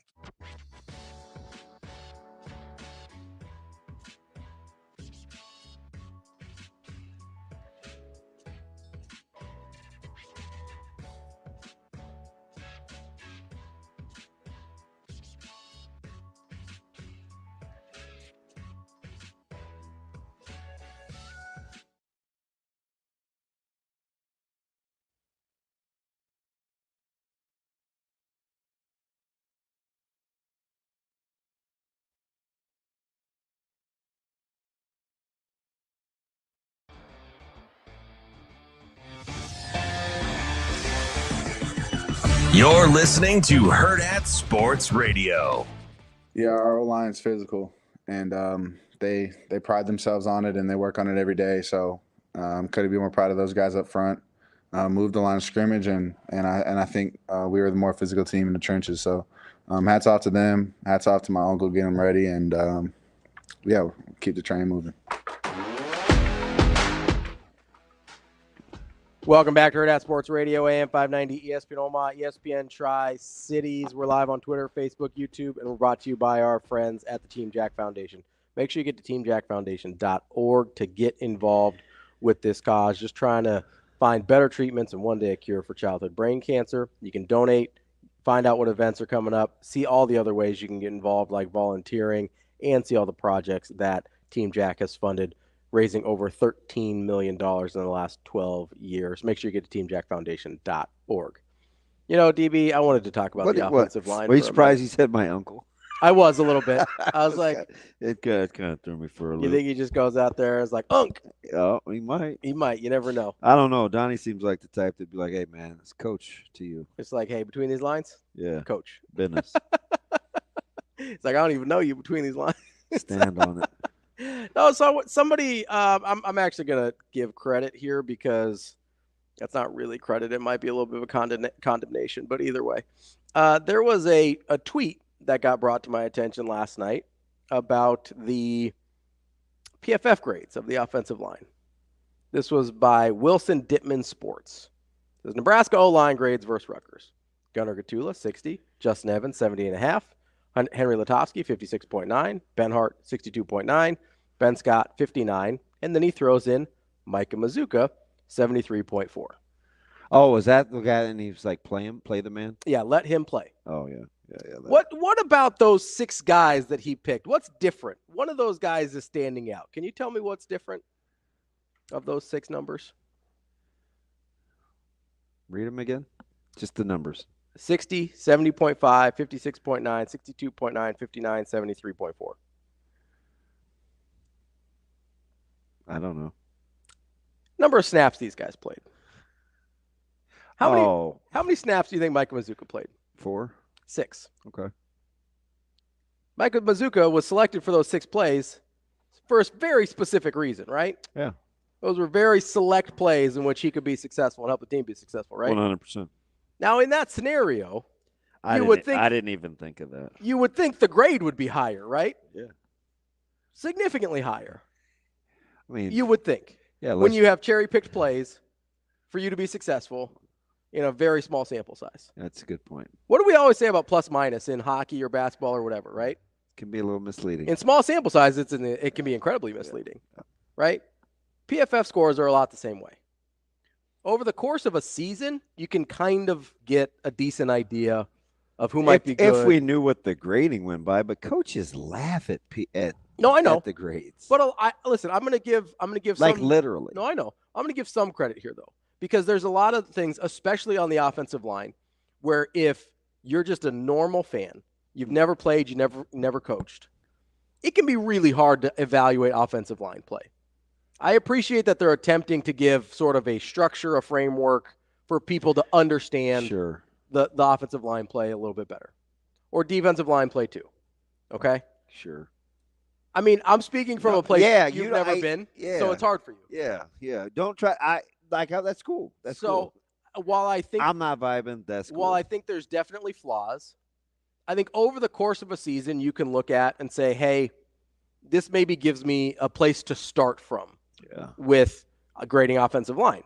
What it does not do is give you an accurate snapshot in 6 snaps of one player being better than a starter. It really doesn't. And I don't even think over the course of a game or two it gives you a good snapshot. This is a metric that is incredibly flawed over small sample sizes particularly. And here's the other thing too. Like there's intangibles that we're not even aware of. Yes. 100%. Like sometimes the juice isn't worth the squeeze. Also, right? Like sometimes just the juice isn't worth the squeeze. Is it possible that a guy that is in a unit like that, where an offensive or defensive line, especially offensive line, though, where you have to work really closely together, where you have to really, because there's a video that a story about Navy SEALs that I've watched several times, and it talks about how the Navy SEALs choose people to be on their teams, specifically SEAL Team 6, which is like the highest one, right? And it's this XY axis of trustworthiness and ability, right? Everybody wants the super high achieving, trustworthy guy, right? There's not a ton of those. You know what they tell you, what the Navy SEALs will tell you, is they'll take the medium to low achiever who they trust more than the high achiever that they don't. Oh, that's the story. Yeah. So it's entirely possible, even if physically Micah Mazuka might be a little bit better than a couple other guys. That's not a crazy idea. But they trust the other guys more. And it doesn't have to be an indictment of Mazuka as much as. No. Like if the coach, they clearly want to win. Yeah. And I think they're going to try to put themselves in position to win as many games as they can. Now, I'm not going to go as far as to say coaches always play the best players because they don't. Mm-hmm. But do you know who they do play? Guys they trust. The guys that they trust. That's 100% accurate. They also want to win not just this year, but long term. Right. So every once in a while, you will see a coach say, hey, I could probably win more games this year with a guy. And I don't even know if that's true with this case. We're going through that right now. Versus, yeah, I clearly understand. Hey, in 2 years, we're going to be a better program because we played this guy now. Yeah. Whether that's because it allows that player to grow or it's because, hey, we're not going to sacrifice some of the things we're about. And that's not even saying Mazuka's anything about him, but culturally fit-wise, maybe Lutovsky's a better fit. Maybe he is more about what this team is about than other people are. Is that not a good enough reason to play somebody? It could be.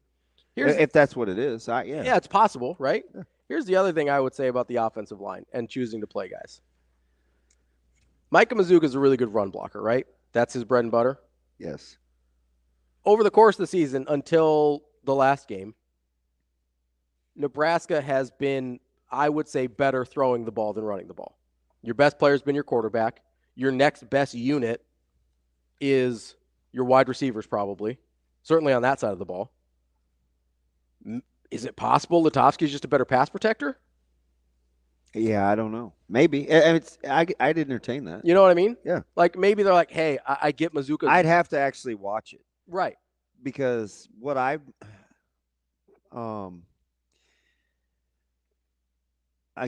typically like to talk about the guys that are there, not the guys that aren't. Mm-hmm.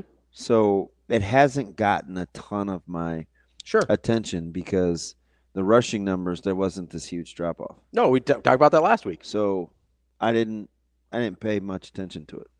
I really have, to be honest. I have some with Lutovsky as a pass protector because I started thinking this a few weeks ago, and I think to myself, okay, if they think Mazuka is if Mazuka's clearly better across the board, what are reasons that he might not be playing besides, just working through whatever he's been working through, right? Mm. And I came away with, I think Lutovsky might be a better pass protector.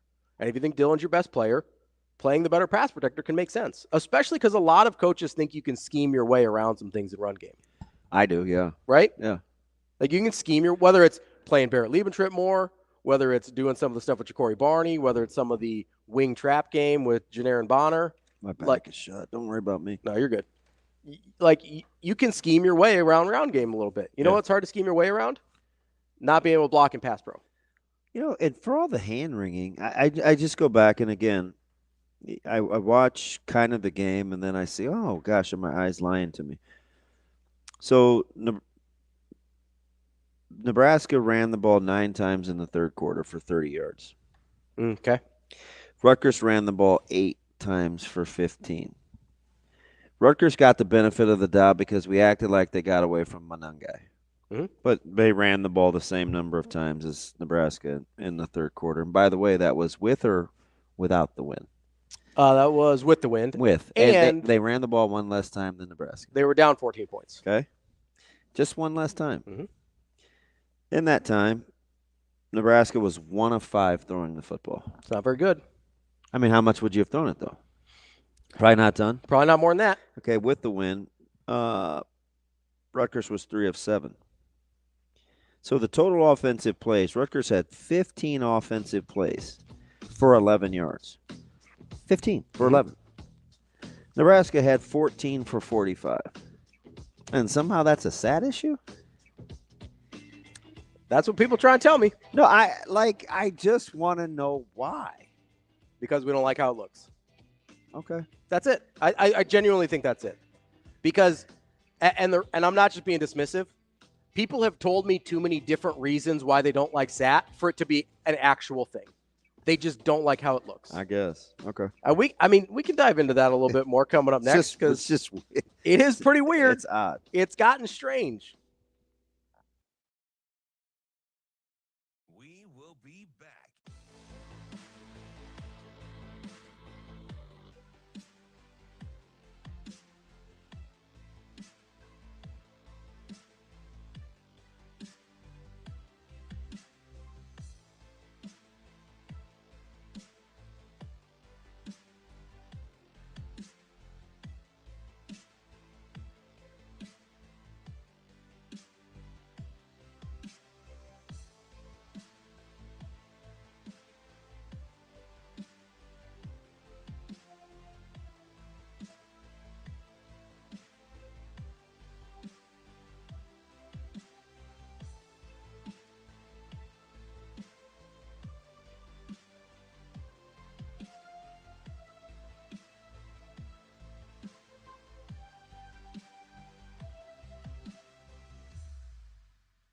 We will be back.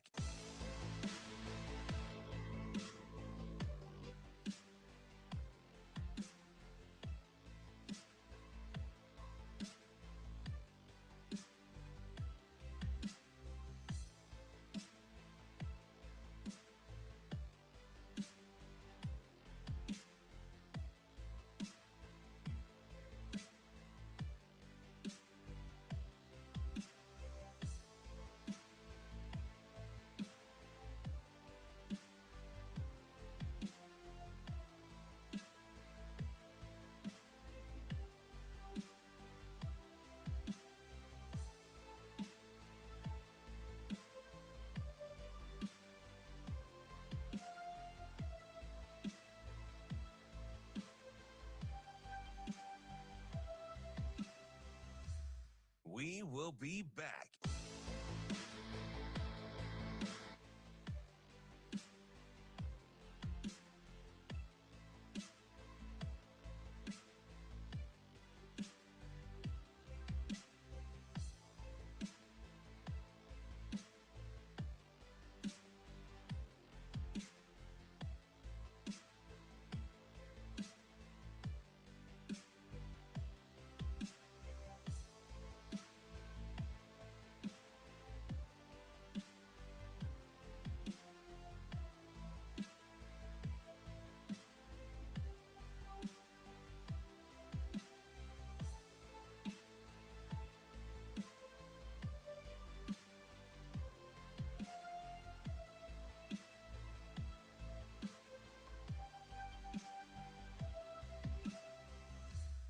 We will be back.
You're listening to Hurrdat Sports Radio.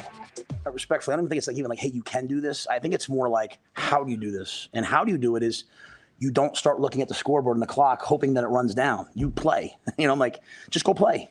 And so even at the end, like, they got that first down on fourth down, and like you didn't see our group look dejected. You didn't see them. The defense just lined back up and played again. And Buschini you need some guys to make some plays, right? Buschini makes that punt. Like that punt's amazing in that condition. So I think it's just the how. The how is getting to those moments and having your heart rate not rise up, just continuing to play, and just trying to make one more play than they make.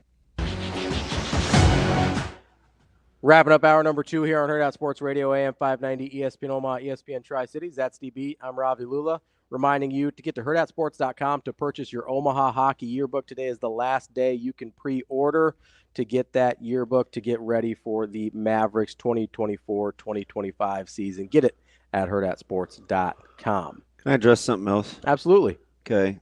So I heard this little bit of this narrative that Nebraska didn't commit to the run game. Yeah, how many times they run? No, I did you. Yeah, 100%. Right, against a team that was especially in real time during the game. Okay. Again, I'm going to go back to the third quarter. Mm-hmm. Emmett Johnson had 7 carries that netted 18 yards. Mm-hmm. Is that commitment? It's commitment and play calling. It's hard to. Okay. So it's not yielding results, but you're doing it. Yeah, you're anyway. committed to it. Yeah. Okay. Dowdell had 2 for 13. So they totaled 9 for 31. For 31. Yeah. Committed or no? Seems committed. How many total plays they run? 14. Yeah, so that's 2/3. Over 2/3. That's okay. Conversely, mm-hmm. when we're like, oh, inexplicably, why did Rutgers get away from running the ball? Mm-hmm. Monangai had 6 carries. You know what he net? 8 yards. 4. Okay. Guy like Manis threw it 7 times for 26 yards, and he was sacked twice. Mm-hmm. So you had to factor in 8 total play calls for passes for Rutgers, or 9. 9 total play calls for Rutgers. So basically the inverse of Nebraska. Right. Almost exactly. And they were the ones trailing by 14. Yeah. Was Nebraska not committed to the run? They seem pretty committed to the run. I just sometimes I just want people to just like slow down for a second. Mm-hmm. And then with the field position, like, what are we talking about? people make a big deal out of the goal line stand, and it was great. Mm-hmm. It was. I said real time to Sharpie, I'm like, man, if I'm Shiano, don't assume you're going to get in. You may want to replay that. Yeah. Right? Because Nebraska hasn't given up a rushing touchdown in 6 games. All year. The only team in the country. No, like 0 rushing touchdowns. The only team in the country. And then you turn around and give them the ball 1st and 10 at the 27 and don't give up any points. It's not like Nebraska was afforded this luxury of like tremendous field position.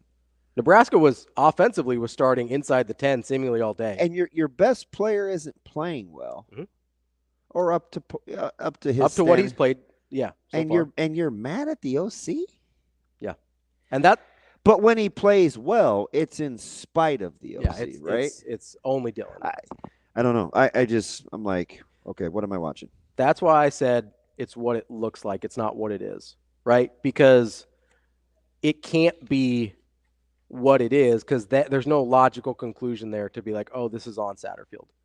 Like, do you think he suddenly forgot? But they committed to running the ball, which they should have in that situation, and they did, right? But we don't like the way it looks because nobody's going for 4, 5, 6 yards a carry, and Nebraska's not scoring in the second half, and whatever, right? So they sit there, and instead of being like, hey, this is a game, because I said this real time. In the fourth quarter, you know how many times they ran the ball? Probably about 10 more. 10. Yep. Do you know what it net?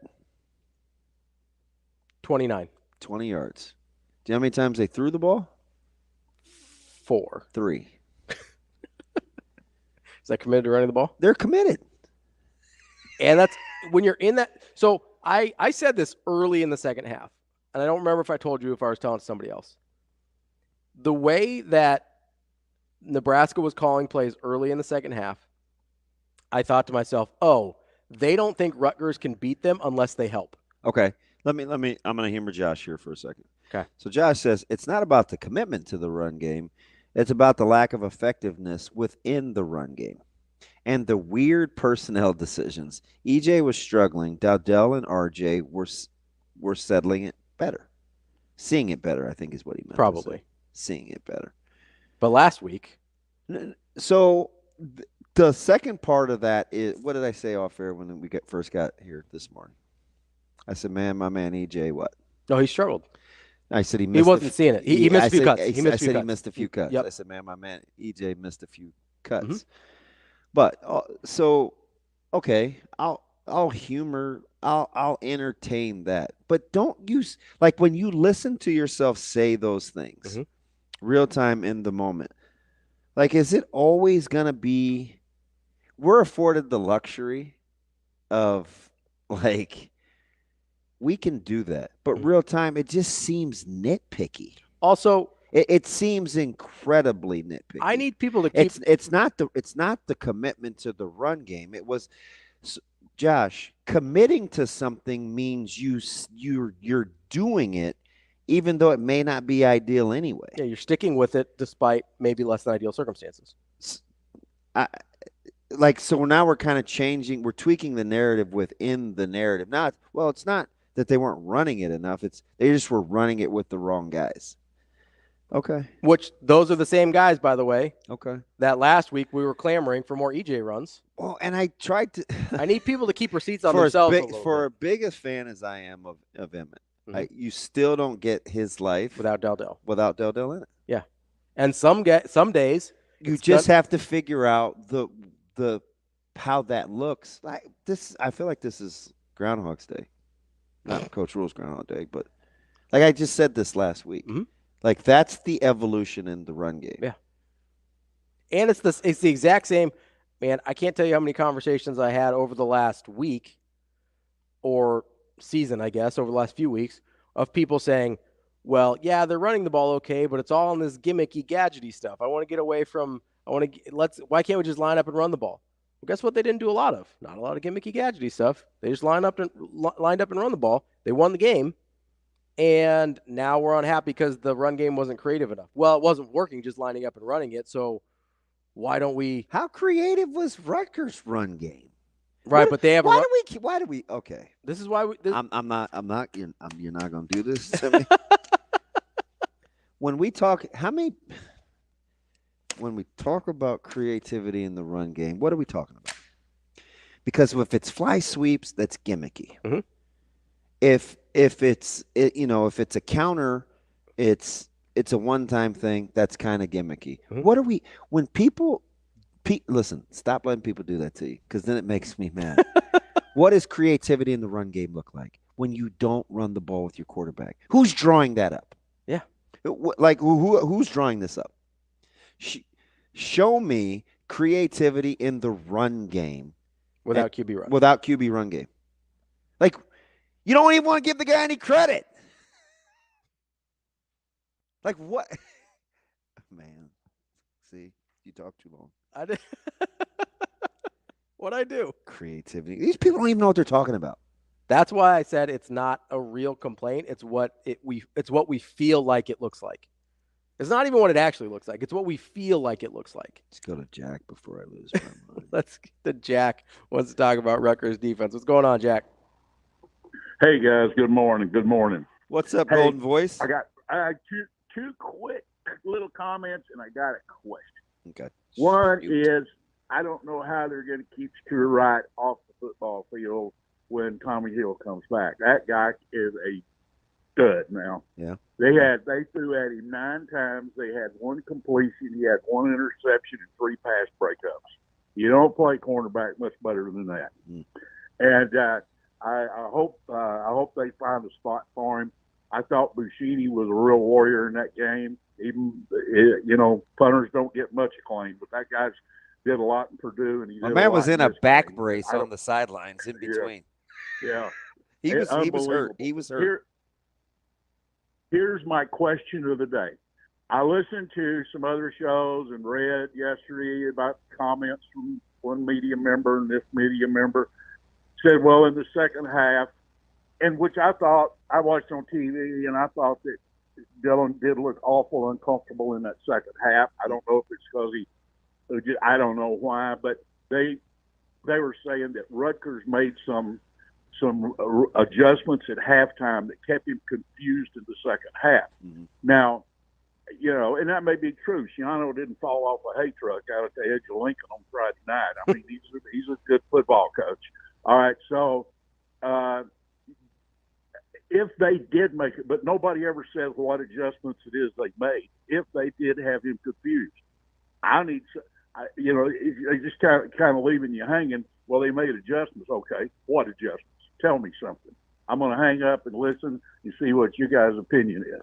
I appreciate that. I think that the going back and forth between zone and man, and then quarters versus it's kind of like you can match out of quarters, but they went to a little man under too. Mm-hmm. So a lot of times, and to Jack's, it's a good question.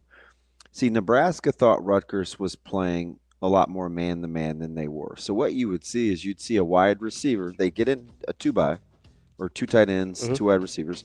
They'd motion a wide receiver. I think sometimes Nebraska felt like that corner was going to go with. Mm-hmm. Corner stayed. They'd run the ball. The corner was a free run defender. Yeah. Right?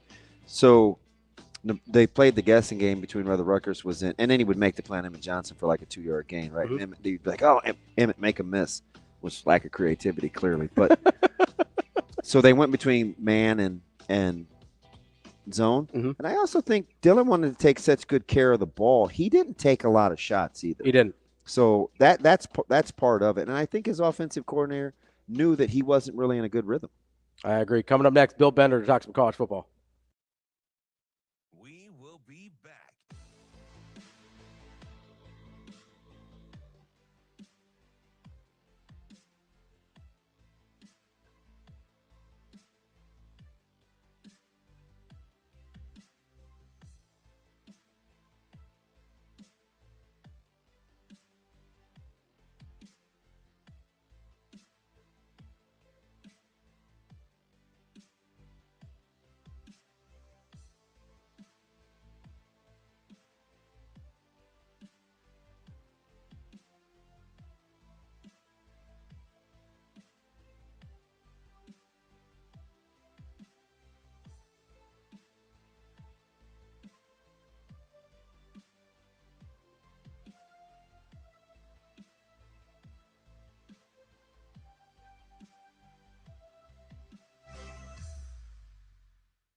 will be back.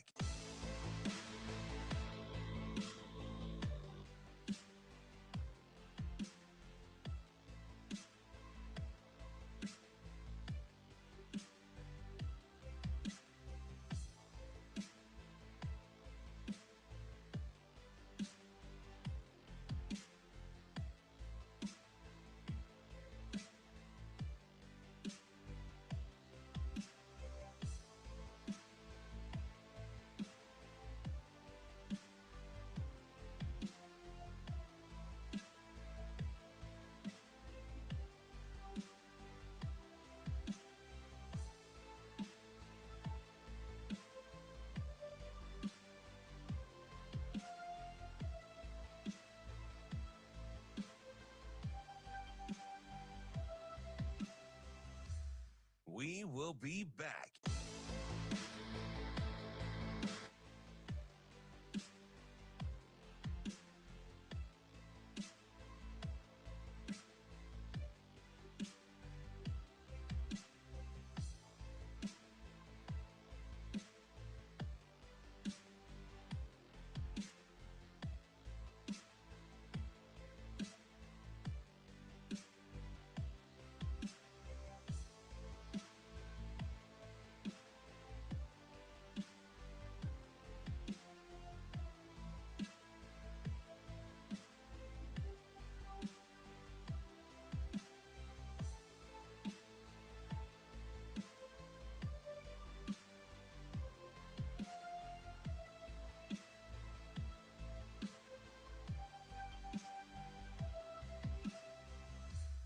We will be back.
Welcome to Hurrdat Sports Radio. Will Howard straight behind his center, Seth McLaughlin. Back to pass. Howard looks with pressure coming, fires it up the left side toward the end zone. Caught! Touchdown, Emeka Ibuka. He squeezes one in from 15 yards out. What a catch by Emeka Ibuka. What a throw by Will Howard. And it's 27-0 Ohio State. Beck in the shotgun.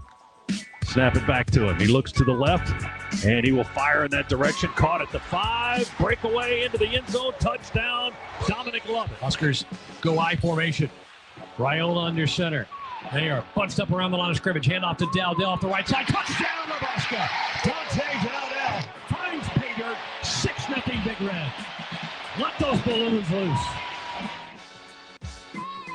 Kicking off hour number 3 here on Hurrdat Sports Radio, AM 590, ESPN Omaha, ESPN Tri-Cities, KFOR in Lincoln. That's DB. I'm Ravi Lulla. We're joined now by Bill Bender, covers football for the Sporting News. Bill, how are you this morning? Hey, I'm doing well. Thanks for having me on. Bill, good morning. I'm going to stay right there, kind of close to right where you are. When you're watching this Ohio State team playing, if you get outside the scores, what do you think what is the sentiment close to that football team in terms of how they're playing? You know, the scheme is Larry Johnson wanting something different. I hear these little murmurs, but they're winning. How are you close to that situation? Oh, I think they're fine. I think they're the right combination of transfer portal guys and freshmen, one freshman in particular, Jeremiah Smith, and then the veterans that stayed back from the NFL draft. I mean, I think they're the most complete team in the country. I don't know if they're the best team. I think, you could make that case for Texas or somebody else. We'll find out if it's Oregon this weekend, but I just don't. One thing they do, it's worth talking about, given what happened over the weekend. Ohio State doesn't have that an unranked team moment.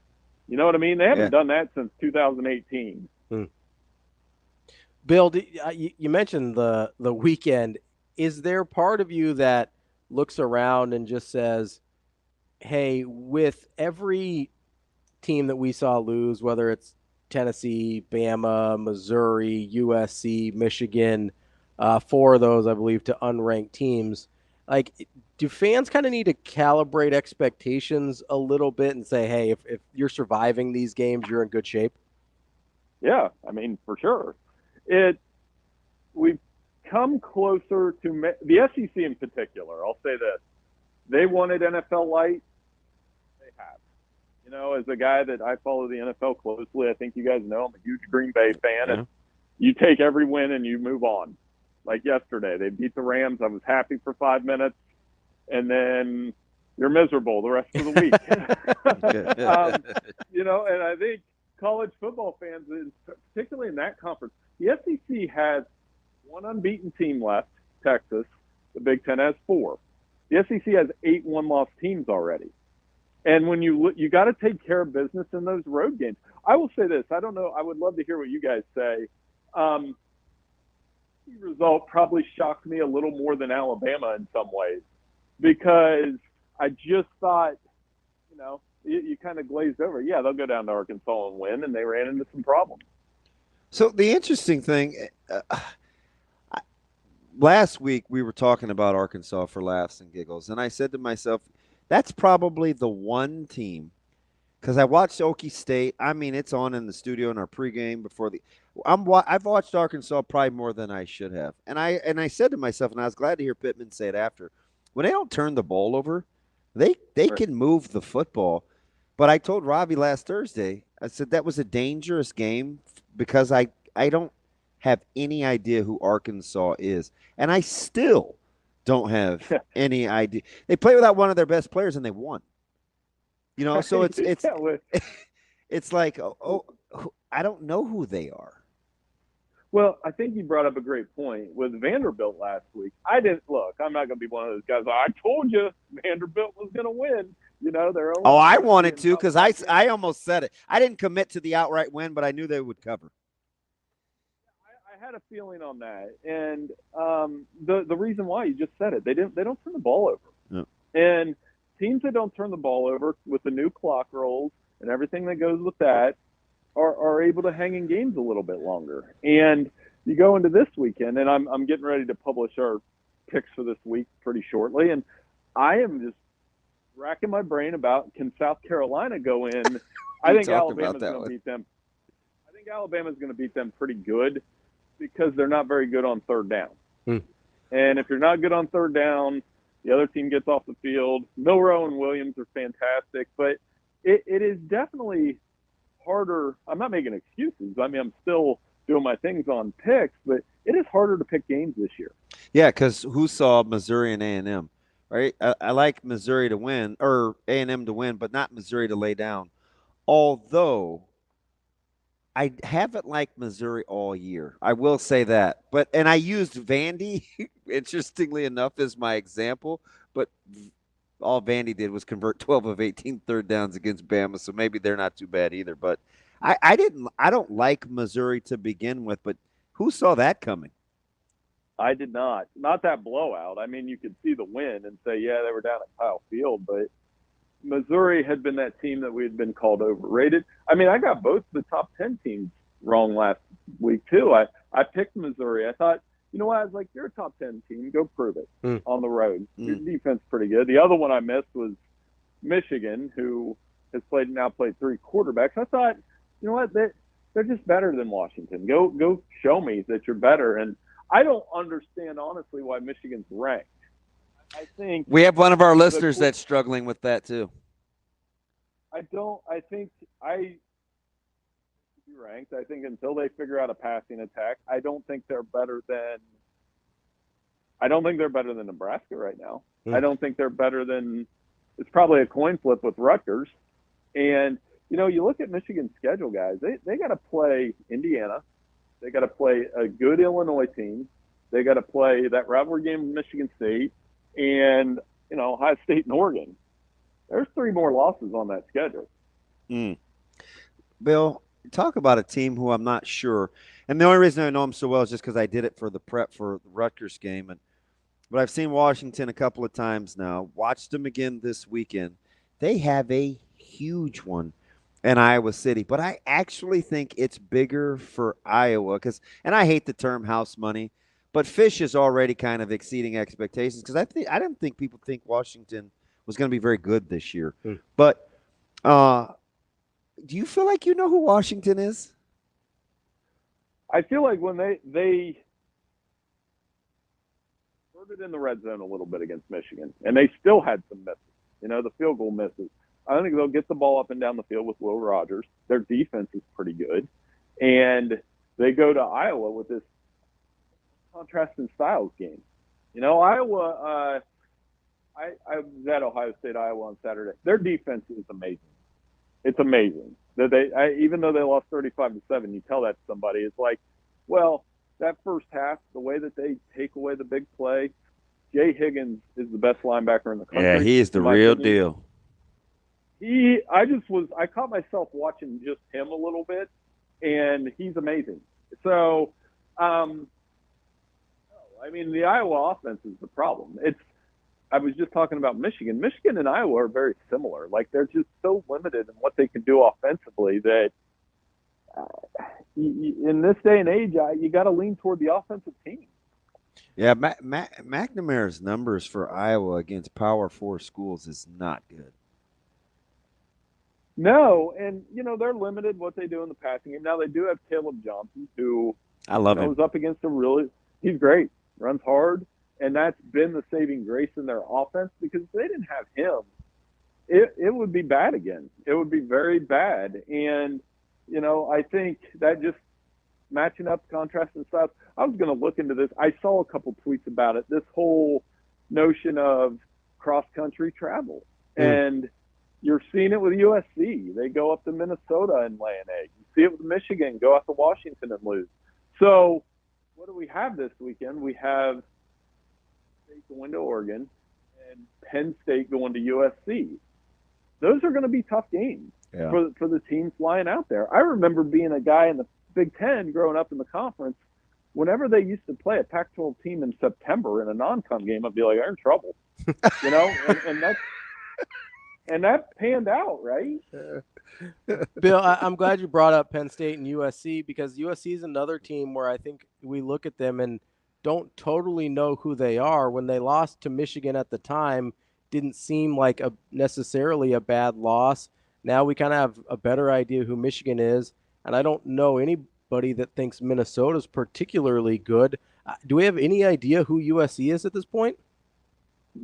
I think they're struggling stopping the running game. And remember, in the Pac-12, when they struggled against the run, it was like the wide-open big play run. They're struggling with the last 3 weeks. Michigan did it to them. Wisconsin did it to them for a half. And Minnesota did the same thing. They're giving up more than 5 yards per carry. As you guys know from watching Big Ten football over the years, a Big Ten coach will take 5 yards per carry and be boring all day long. Wow. And they will beat you. And that's exactly what PJ Fleck did. So now they play this Penn State team that, I would say they're going to run all over USC. Penn State struggled to run the football against UCLA last weekend. So sometimes I just don't know what to think. And I guess that's college football in 2024. But when so obviously you may be thinking of like Florida, obviously, although somehow they did what they did to UCF. Apparently UCF isn't very good either. That's 2 weeks in a row for them. But when you're looking at potential job openings, and I get what happened with Odom and, Summerall's out there at Tulane and Traylor and Chadwell. For jobs, and maybe Pittman wants to keep his job at Arkansas. They keep playing like this. But for those jobs that could potentially come open, who's the guy you think everybody has their eye on? I thought it was Drinkwitz going into this weekend. Maybe not now. I don't think one loss changes that. But is it Drink or who is it? Yeah, I mean, Chadwell, I'm just surprised he's never gotten a Power 5 look. Ryan Silverfield at Memphis, another guy. I'm just never what's wrong with them? You know, they all they do is do good things. Drinkwitz out of the Power 4 is an intriguing one because I thought the same way you did. I think he's done what he can do at Missouri, but I'm wondering if there are still some limitations within that program. Yeah. You know, going 11-2 at Missouri is amazing, which they did last year. There was no way they were going to exceed that this year. That was even though against their schedule. So Lane Kiffin's another one to watch and they go down to LSU this weekend. Tough game to pick. They're favored. LSU's only lost one home game under Brian Kelly, who everybody loves to hate. I was making a joke. This is a bad joke, but a good one. I said, if I put up a Twitter poll and said, which coach do you like more, Lane Kiffin and Brian Kelly, I was wondering if anybody would vote on the poll. So see, that's not a bad joke, but pretty good. You know, loser of that game's going to feel it because they're going to have two losses. Bill, do you think? Man, I'm interested you brought up Lane Kiffin because some of these jobs that are going to be open, like how many jobs are better than Ole Miss? I'm not saying it's like I know it's a tier down from some of the elite SEC jobs. Is Ole Miss a better job than Missouri? It's got to be, right? And is it a better job than Florida? Okay. See, I've gotten this question a few times, and people don't agree with me. I think in their current state, Missouri's or Ole Miss probably better. I agree. I agree with you. In present tense, but I've also watched Florida twice in my lifetime. I watched it with Spurrier and I watched it with Urban. It was two different ways of dominating.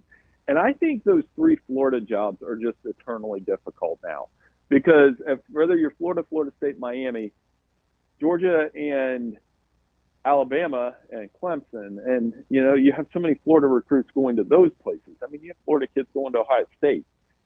You have to keep the in-state talent in the state. And I think that's what they're struggling with. I mean, I watched that Miami game cover to cover the other night. They're lucky that they're still undefeated. They really are. And of all teams, they've gotten help from the refs the last 2 weeks. That would have never happened when I was a kid. Hey, what do you think the sentiment is on the love-hate relationship with Beamer in South Carolina? You talked about them earlier in passing, but what do we feel about Beamer as a coach? He has flair, there's no doubt. And, you know, they struggle. They've got to just go with Lenore Sellers and go with it. You know, don't play two quarterbacks. Go with one. Live with the mistakes. They're flashy at times. I like Dylan Stewart. Despite the celebration that went viral over the weekend, he is a really good player. I had a buddy send me that over the weekend. I think I watched it like 30 times. But he's amazing, right? And Alabama is coming off this hangover game, so I don't know what to think. I think with Shane Beamer, they're going to be in that middle class of the SEC, and can he push them into that upper tier, which is, again, when you have a conference with 8 teams with one loss, it can change from week to week. We're really high on Texas. I'm wondering where Texas A&M would be had they beat Notre Dame. So who's the best of that bunch? The Clemson, the A&M, and Notre Dame right now that we maybe wrote off a little early because of the early season loss. Who do you like the best out of that three? I like Clemson. I think they played Georgia in the opener, and Georgia was hot, and Georgia's really has been historically good in those neutral site openers. But they got into ACC play. They found something with Cade Klubnik. The receivers are a little bit better. And I like the running game around Maffa. You know Clemson's always going to have guys on defense too. So you get them into ACC play. They're taking care of business. That ACC race still has some weird wrinkles to it, though. One, talked about Miami. Two, SMU's really good with Kevin Jennings under center. And he's been amazing, by the way, the last 3 games. Yeah. And 3, actually been an upgrade. You could make the case. I think so. And Pitt, Eli Holstein, an Alabama transfer, is 5-0 for the first time since the 1990s. So that race has some mileage left in it. Bill, I want to get to somebody else in the ACC because I have a weird affinity for them. Then they're certainly not in the race. But how bad does it have to get for Florida State before Norvell might be in a little bit of trouble? Well, I just think, they need a better plan. It's kind of like Michigan. It's going to get worse. I made this comparison earlier. I said, had Michigan lost to USC, we'd be kind of talking the same way about Sharon Moore and what's going on there. And it's quarterback, both places. They're going to need a better quarterback plan. They're going to be able to recruit talent there. It is, one thing I've been thinking about a lot with this new era, is this kind of like the NFL in that the team has like a dud year? I'll use the Bengals as an example. The Bengals are 1-4. And they're probably not going to go to the playoffs this year. Horrible loss yesterday, by the way. And what if they go 7-10 this year? Would you be surprised if the Bengals were a playoff team next year with Joe Burrow? I wouldn't be. So I'm wondering if some of that's going to happen with some of these programs on a year-to-year basis. Not like Ohio State and Alabama, but schools that could have a 12-0 year, turn around, go 7-5, and then go 10-2 again. Bill, are you in or out on the theory of conferences and officiating kind of protecting viable playoff candidates? I mean, Miami's that's what I'm saying. The last 2 weeks, you had Virginia Tech. I don't know if you guys thought he caught the ball or not. I thought it was really close and tough to overcome. I thought whatever was going to be on the call on the field should have been what stood. Yeah, 100%. Correct, because you had the bodies there. And then this targeting call, kind of like I made the analogy to basketball on the playground. It's like, yeah, he definitely targeted, but do you have the courage to call that on game point, so to speak? And I think there may be a little bit – I didn't think it was a good call. I thought he definitely targeted. We had 3 in Lincoln alone with Rutgers. Yeah, and so, there'll always be theories on that. I don't necessarily think they're true. And, the reason I don't think it's true is because, like I said, Pitt, SMU, Florida State, you have room for losses. One of the things I'm working on today, and I'll be writing this afternoon, how many 3-loss teams are we going to get in the playoffs? Everybody's already got one. You're going to have a few. Yep. I was going to say you may get a couple. Ravi's been I've been on that for a while. He's been on that Bill. Train since the offseason. He's like 9's going to be good enough. In most years, I did the research on it. In most years, there would have been, after the regular season was over, there were, I think, only 2 years that there wouldn't be at least one and often multiple 3-loss teams in the top 12. So I think that's right. And this year, especially since with how weird it's been, I think you're looking at multiple 3-loss teams in the top 12. I agree. And I think, when you consider that the Big Ten has 4 unbeaten teams right now, we're going to be down to 3 at minimum because Oregon's playing Ohio State. Mm-hmm. That leaves Penn State, and that leaves, the surprise team, which, by the way, I wanted to get a little bit into you guys with. Next week, Indiana-Nebraska is a huge game. Yeah. Mm-hmm. Never thought I'd say that. Never thought I'd say that in my life. And it's not on the Nebraska end. But Indiana is very good. Curtis Rourke has been fantastic for them. And Ellison quietly has been a good back, too. Yeah, they've been really good. They're putting up a lot of points. But Nebraska is an overtime away from being undefeated as well. The winner, if Nebraska wins that game, they're back in the top 25. And you've got to think of them at that point as the 4th best team in the Big Ten. And I still think the Big Ten has a very good shot at 4 playoff teams. I like the way you're thinking. I'm going to give you a sneaky one since you brought him up. I watched him. We had him on in studio before the pregame on Saturday. I watched Pitt quite a bit, primarily because I like their uniforms. But I'm also a Cal guy because I like Justin Wilcox. Just a slight home fave. Cal traveling across the country again. Already been to Auburn. Like, they've made the roadies. That line does not seem right. Pitch is top 20. Top 25, they're just a 3.5-point favorite against Cal. I keep an eye on the folks from Berkeley, not just for protesting. Not just for the memes, as you were from last week. I mean, does that seem right to you? I like Pitt's offense, and I think if the fact that Miami was able to erase that lead showed that, if Eli Holstein doesn't turn the ball over and you're on the road, you're at Acrisure Stadium, I think this could be a little bit of a tough assignment for Cal to go across the country and do that. That line should be closer to like 8 or 9. I agree. And I think Pitt is really good at home. They're scoring. Granted, one of them was against Youngstown State, but they score about 50 points per game at home. Yeah. And Pat's got one of those teams that he won an ACC championship a couple years ago. So they are fully capable of being in that ACC race into November. And he's good in these spots too, because he's surly by nature. And the minute that they get good, he's going to step on the gas. I like Pat a lot, and I've had some good conversations with him. He's kind of he's eccentric, there's no doubt, but some of the conversations we have and the stuff that doesn't make the paper, so to speak, is amazing. He's a good guy and a good coach. That's our guy, Bill Bender from the Sporting News. Bill, great stuff as always. We appreciate it, and hopefully we'll catch up again soon. Hey, no problem. Thanks for having me on, guys. Take care. Thanks, Bill. Man, college football is a cluster. Oh, I know. There is. There's not a whole lot of teams I'm willing to put my foot in the ground and be like, hey, this is a good football team. But there are some that I worry about more than others. For sure. Like Tennessee, I'm going to keep going back to Tennessee somehow. I don't like the way that they look aesthetically. You've been on that longer than most because that was one where I didn't quite see it, what you were saying. And I'm not real sure what we're getting at Penn State. I'll say Penn State's the one I'm looking at where I'm just like, is this team good? I know they're undefeated. A lot of those scores have been less than impressive. It'll be a great weekend. But hey, still undefeated, which in today's... And we barely talked Texas, Oklahoma. Yeah, Texas, Oklahoma's a weird one.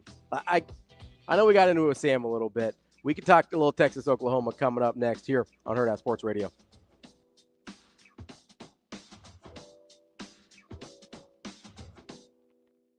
We will be back.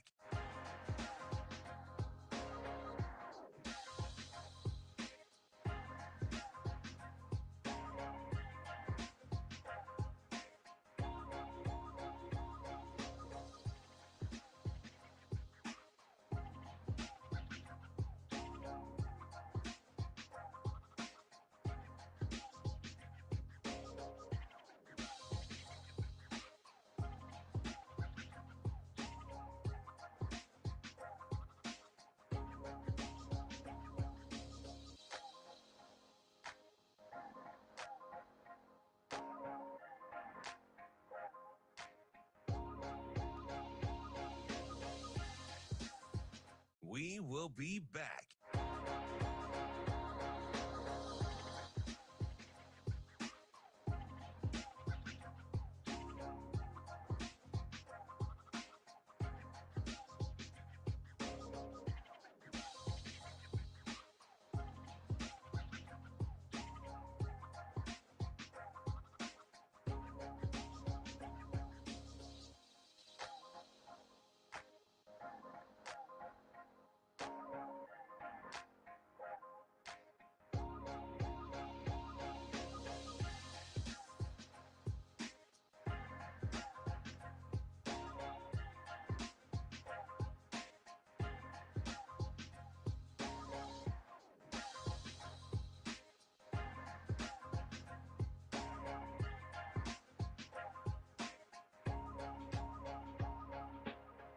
We will be back.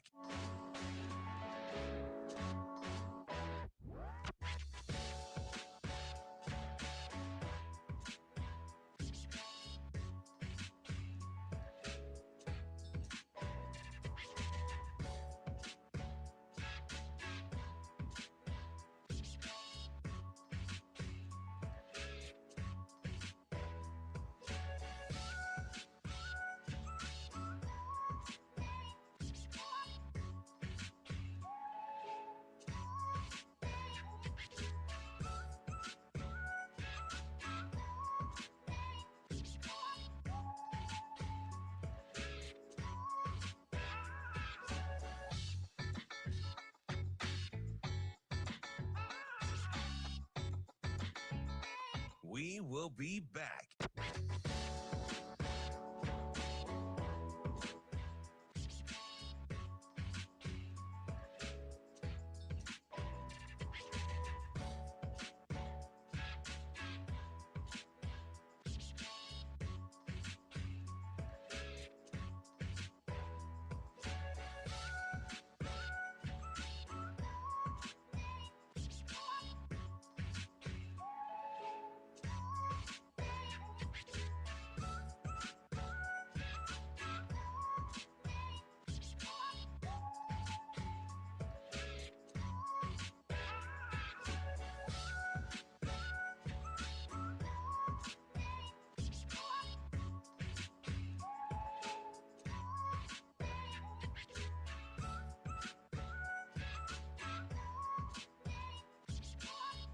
We will be back.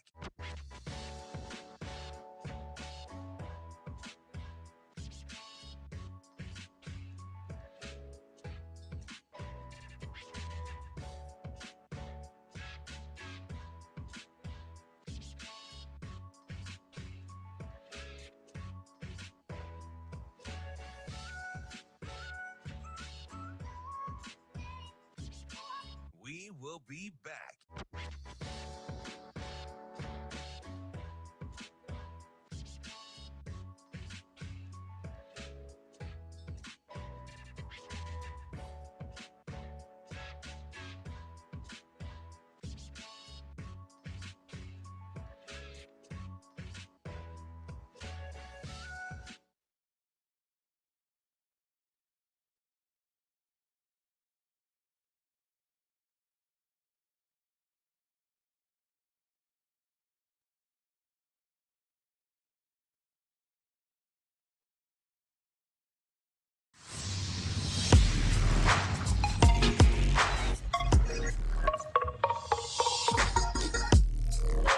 You're listening to Hurrdat Sports Radio. Welcome back to Hurrdat Sports Radio, AM 590, ESPN Omaha, ESPN Tri-Cities, KFOR, and Lincoln. We're live on Twitter, Facebook, YouTube. That's DB. I'm Ravi, Lulla. It's time for Bet On It, brought to you by Warhorse Sportsbook, the best place in Nebraska to place your sports bets, whether it's in the casino and sportsbook in Lincoln or in Omaha. Warhorse has you covered with nearly every major sporting event and with nearly every way you can think of betting those games. Make sure you get out to warhorsecasino.com for a list of promotions, house rules, all sorts of stuff. You can also download their app to do a parlay, a little sports bet builder, and then go place those bets directly at the casinos in person. That's Warhorse Sportsbook, no bets, no glory. Before we get into things we want to bet on, I wonder if out of breath Brian's betting on anything with these target calls. He's going to bet that they won't be upheld. He's going to bet that basically no matter what they do, it's probably not going to make any sense. Brian, what's going on, man? What's going on, fellas? Why did you let your Cowboys target my Steelers? Huh? No, hey, don't give me on. You know what? I'm noticing something about in the degenerate world. Every time the public superstars in the media world pop up and say a team has no chance, I definitely put my money opposite of them because they are always wrong. They pump you up the whole week and tell you that there's no way in the world you have a chance. Like they don't have other players on their team, but that's how I felt. I was like, that line goes that way. That line is I talk about all the time. All things being equal, which means both those two teams are probably pretty equal. The Steelers at home were favored by less than a key number. I hate it. It never works. Like, can I say something? What's that? Damon, I've been going to these high school games. I just want to say this state of Nebraska. I am so scared to sit in the stands with you parents. You guys say some of the most ridiculous stuff. I want to go back. I am scared, Damon. I want to go back on the field and just sit in the corner in the end zone and a little cheer. There's a guy, I'm not going to say he's a parent, but he was at a game that I did at OSA right before, like last year. I'm going to say what he did. We threw the jump ball or tossed it. Let me say an official angle. I tossed the ball. Yeah. Team won it. They went down the court. One play. First 11 seconds he lapsed in the game, there was a foul. His parents said, call it both ways. I'm saying, well, don't we have to go both ways for me to accomplish that first? And this guy sits in the stands and he says stuff. Parents, if you say stuff like, isn't that you don't know what you're talking about. Shut up. Oh my gosh, I can't take it.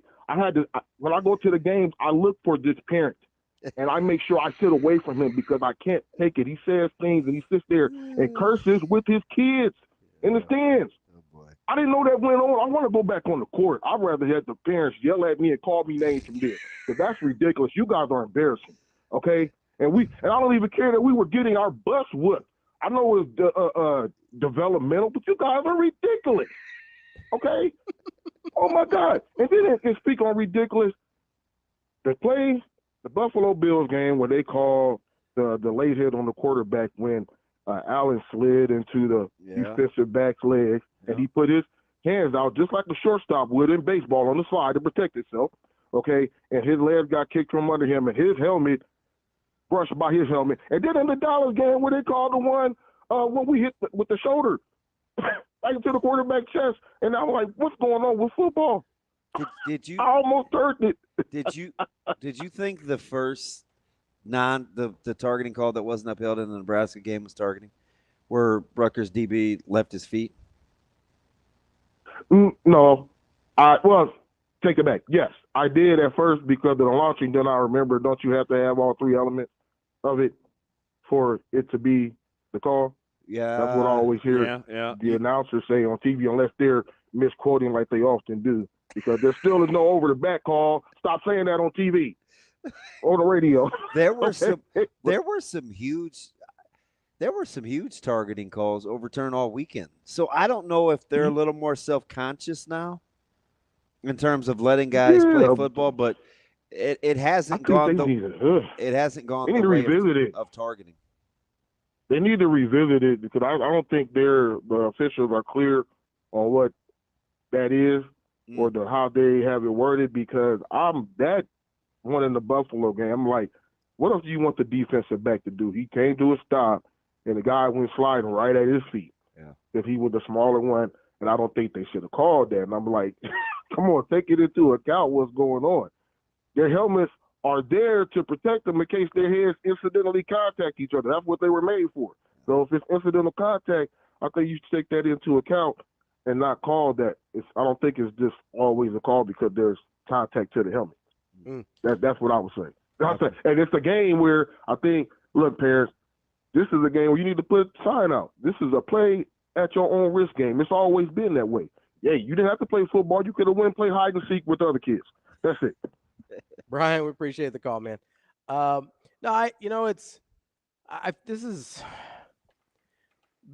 understand that replay and review is necessary because we want to get it right, but there's some unintended consequences of this, right? So we first saw it with, we don't know what a catch is anymore, right? When you have to define something by the letter of a law so that you can enforce it on a replay, then you make things a lot more complicated sometimes. Because before that, I could watch somebody. Say that again. When you define things. When you define things to the letter of the law so that you can review it on replay, sometimes there are unintended consequences because 100%. It's really hard to define what a catch is. But when I see one, at least before, when I saw a catch, I knew it, right? Like, you've got all the heinous examples of, like, Calvin Johnson in the end zone not completing the catch, or the Des Bryant or whatever, right? You got these horrible examples of it, and you're like, yeah, those are clearly catches. But by the letter of the law, the umpire, the referee, whoever, the replay official is right that they didn't complete all phases. But I know that Calvin Johnson caught that ball, right? But then it's the same thing with targeting, right? I know that Isaiah Nair play was targeting, right? Did it meet all three criteria? I don't know, but that's targeting. Just like I know that some of the other stuff I see isn't, even though, okay, maybe there was contact on a helmet, but he doesn't launch. Was it worse on the kickoff and you felt like the block in the back let him off the hook? Because he did. No, that was clearly targeting. He did. I would say he might have got blocked in the back. He didn't get pushed his head down into Ramir Johnson. It's just weird. It was You know what I mean? Yeah, like, I watched that one and I go, yeah, that's targeting. I thought for sure it was. They're like, no. He got pushed a little bit. Like, it's when you have to define things for the purpose of replay, you lose the spirit of what we're trying to do here. We saw it with the neighborhood play in baseball too, right? With turning double plays. Yeah. Everybody for 100 years was okay with the fact that, like, hey, he's going to leave the bag a little bit early so he doesn't get spiked in the shin, right? Now it's like, oh, wasn't on the bag. It's like, yeah, we're trying to avoid people getting Dustin Pedroia by Manny Machado out here. And why you got to bring up Manny Machado? Because he's the worst. No, believe me. Like, you should have caught his act last night. I understand that replay can be super useful. The problem is we've completely lost the subjectivity of, like, yeah, common sense tells me that's a catch. We're going to go ahead and let that happen. But you can't, like, nobody's willing to say that out loud. Is it just me? It did seem like there was an inordinate amount of targeting this weekend overturned. Yeah, a lot. And that's, again, we've lost the spirit of, hey, maybe we should try and make this a little bit safer, because that's the goal, right? The goal of the targeting penalty. Look, there it is right there. Right? The goal of the targeting penalty is trying to make football a little bit safer, right? Trying to legislate some of these hits out of the game so that a new generation of players doesn't grow up hitting people that way, right? That's the goal. But we've lost that because now they're hitting people the same way. They're launching at people. They're doing things like that we think is dangerous, but the letter of the law doesn't specify that in and of itself is illegal. I'm tracking. And now we've lost the point of the entire thing, right? We've lost the forest for looking at the trees. Who, in your opinion, because I do want to kind of get back to the 100% just for a second. Who's in more trouble? Okay. The Bengals or the Bills? Bengals, I think. Because of the division or because of where their team is? Because they look more. They look to be less disjointed than the Bills. Yeah, I think the last 2 weeks the Bills have looked atrocious. Part of it, though, is because of, part of it's just the records are what they are at this point, right? And I get it. The Ravens are clearly good. Yes, but like that's also a game that Cincinnati clearly could have won. Yeah, they were much more competitive than Buffalo was. I get that, but that's also a game that Buffalo could have won, right? Like against a team that you talking about Houston? Well, they trailed the whole way. I know, but it ends up being 3 point. Like you could win that game. I'm not saying they should have, but they definitely could have won that game. And at a certain point, the records are what the records are in a division where you don't have to be good to get out of the AFC East. And I think the hill's already too big to climb for Cincinnati. Like they're not getting out of this hole. You know what I'm going to bet on? I'll bet on that. I'm going to bet on the fact that the Commanders are going to be pretty good all year. Yeah. You know what I'm going to bet on? Because that's what I said in the summer. Joe Burrow's not – the Bengals aren't going to be any good until they can figure out how to keep Joe Burrow alive. It's incredible. It's really bad.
We will be back.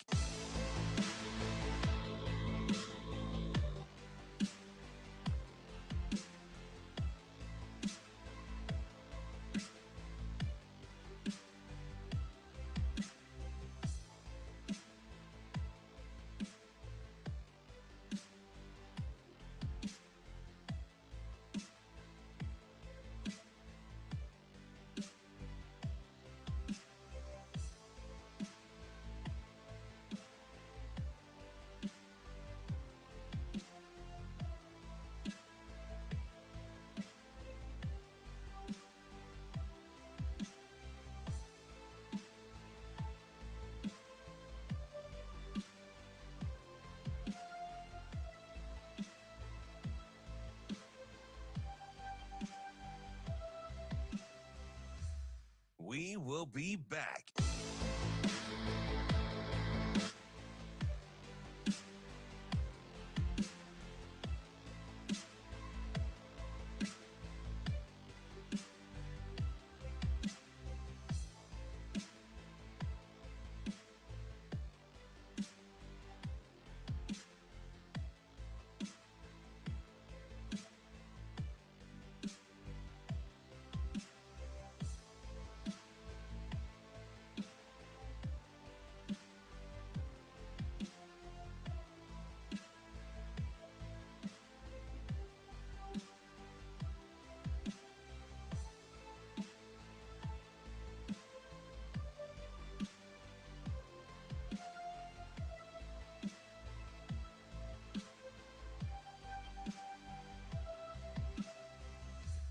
We will be back.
Welcome to Hurrdat Sports Radio. Play action. Looking downfield, right side, left side, Tucker, cross, wide open, left sideline, 40, 30, 25, 20, all the way to the end zone for the touchdown. 3 receivers right, 1 left. They blitz Roger, and they pay for it. Picked off by Van Ginkel, near side to the 50, on the sideline, 40, and it is loose. Touchdown! With the game in the balance, snap, place, kick on the way from 59, it is good. With zeros on the game clock, that's how the Houston Texans win, and they do so in regulation. Wrapping up the show here on Hurrdat Sports Radio, AM 590, ESPN Omaha, ESPN Tri-Cities, KFOR in Lincoln. That's DB. I'm Ravi Lulla. Make sure you check us out wherever you get your podcasts as well, whether it's Apple, Spotify, wherever else you get podcasts. We got you covered. Yeah. What's up, DB? Well, So I think it was Bill brought up some coaches, some college coaches that I've been thinking about for the last couple weeks. And, you know, with the jobs we think might come open, obviously everybody thinks Florida's going to come open at some point this year. I think Dave Aranda's in a lot of trouble. Yeah. Like a lot of trouble. They've mostly been bad outside of that 12-2 year. Like they really have not been good. There are a couple guys that I had on my list though from the last couple weeks that I really do feel like a single win may change their trajectory. Because I look at Sam Pittman in Arkansas, right? That's the guy people are like, we really like that 1 year, but they've sort of regressed a little bit since 2021. Yeah, and he was in big trouble coming into this year. Right? And then, okay, all of a sudden, instead of being 3-3, now they're 4-2 with a big-time top 5 win. If they get to 6 or 7, he's probably safe. Yeah. Right?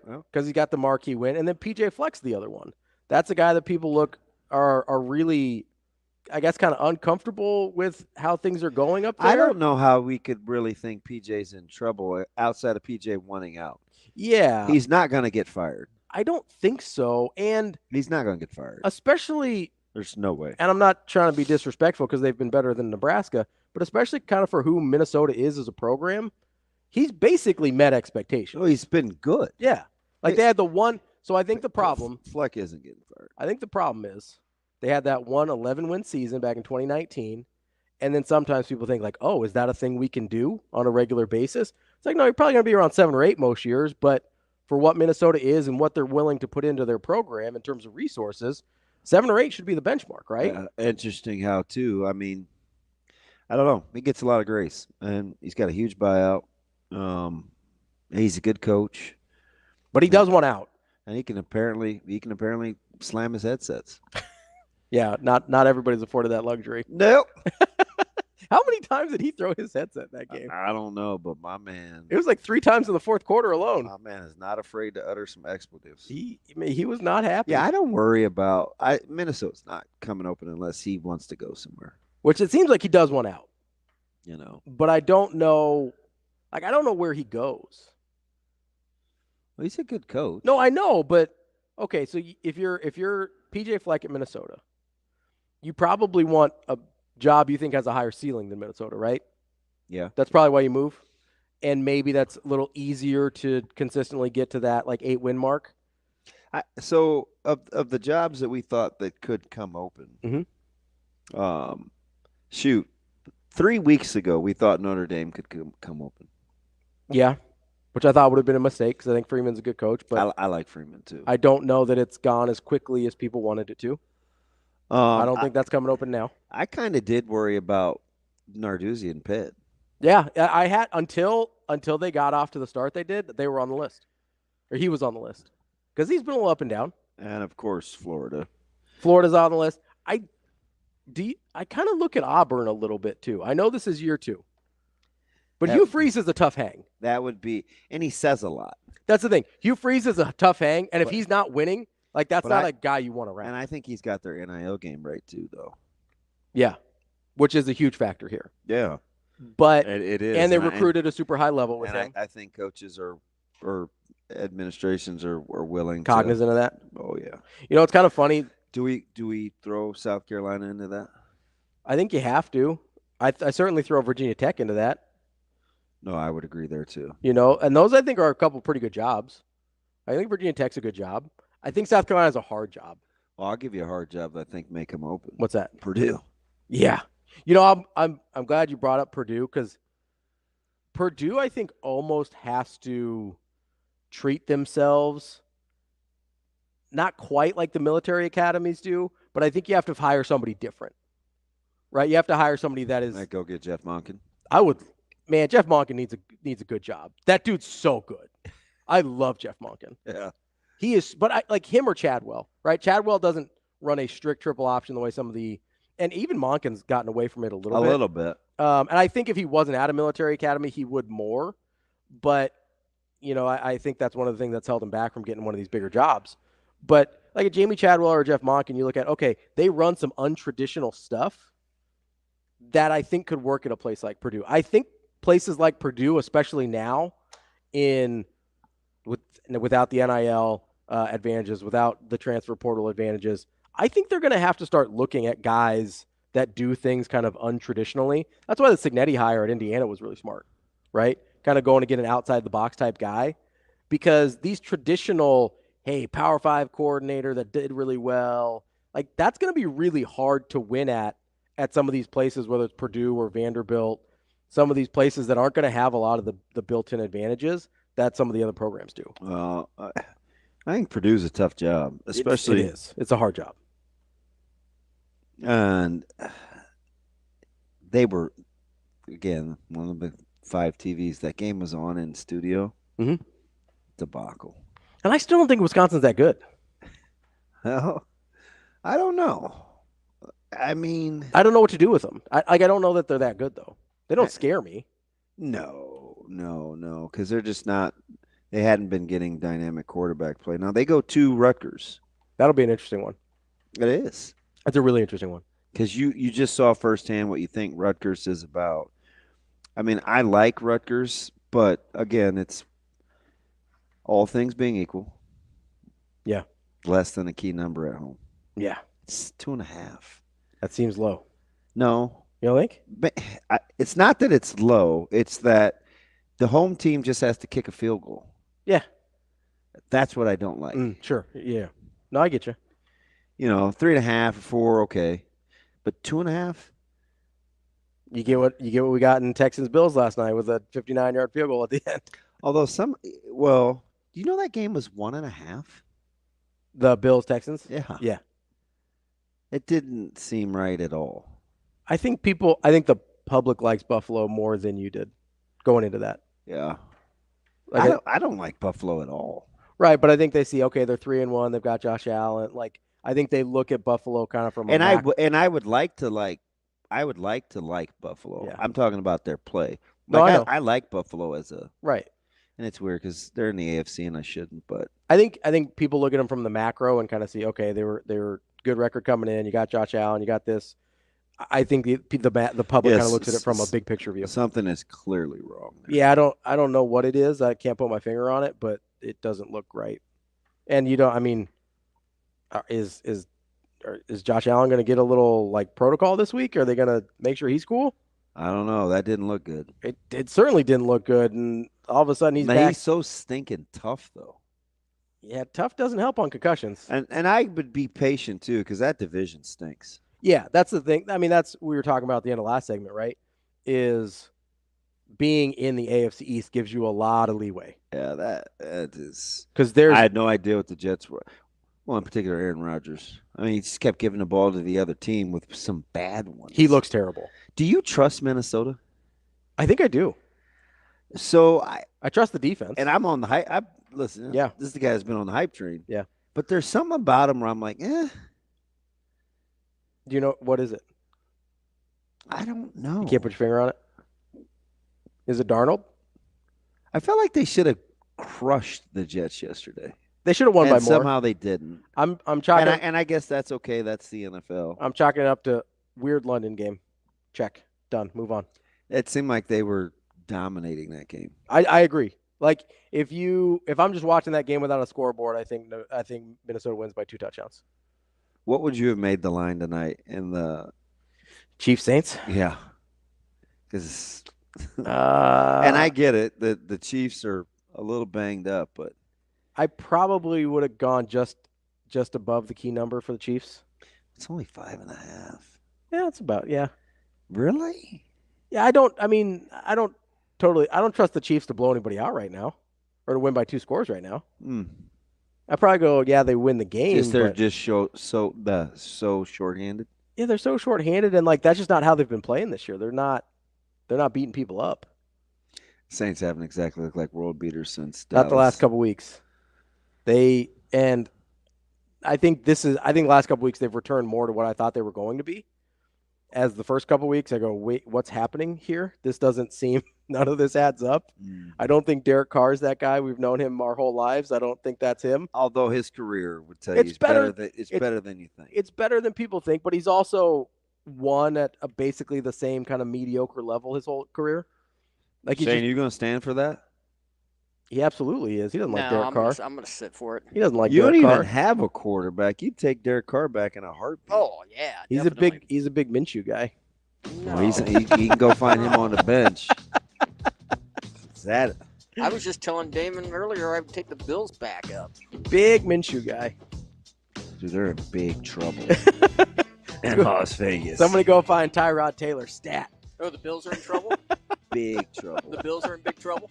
I mean, they're playing worse than the Browns, and that's hard to do. How long does Antonio Pierce have a job? Maybe this year. You think he gets the whole year? I mean, did he want Max Crosby to play or not? He said he's committed to Vegas. Mark Davis, famously patient owner. That's DBM Ravi Lulla. We'll be back tomorrow. See you. Have a good day. Love you.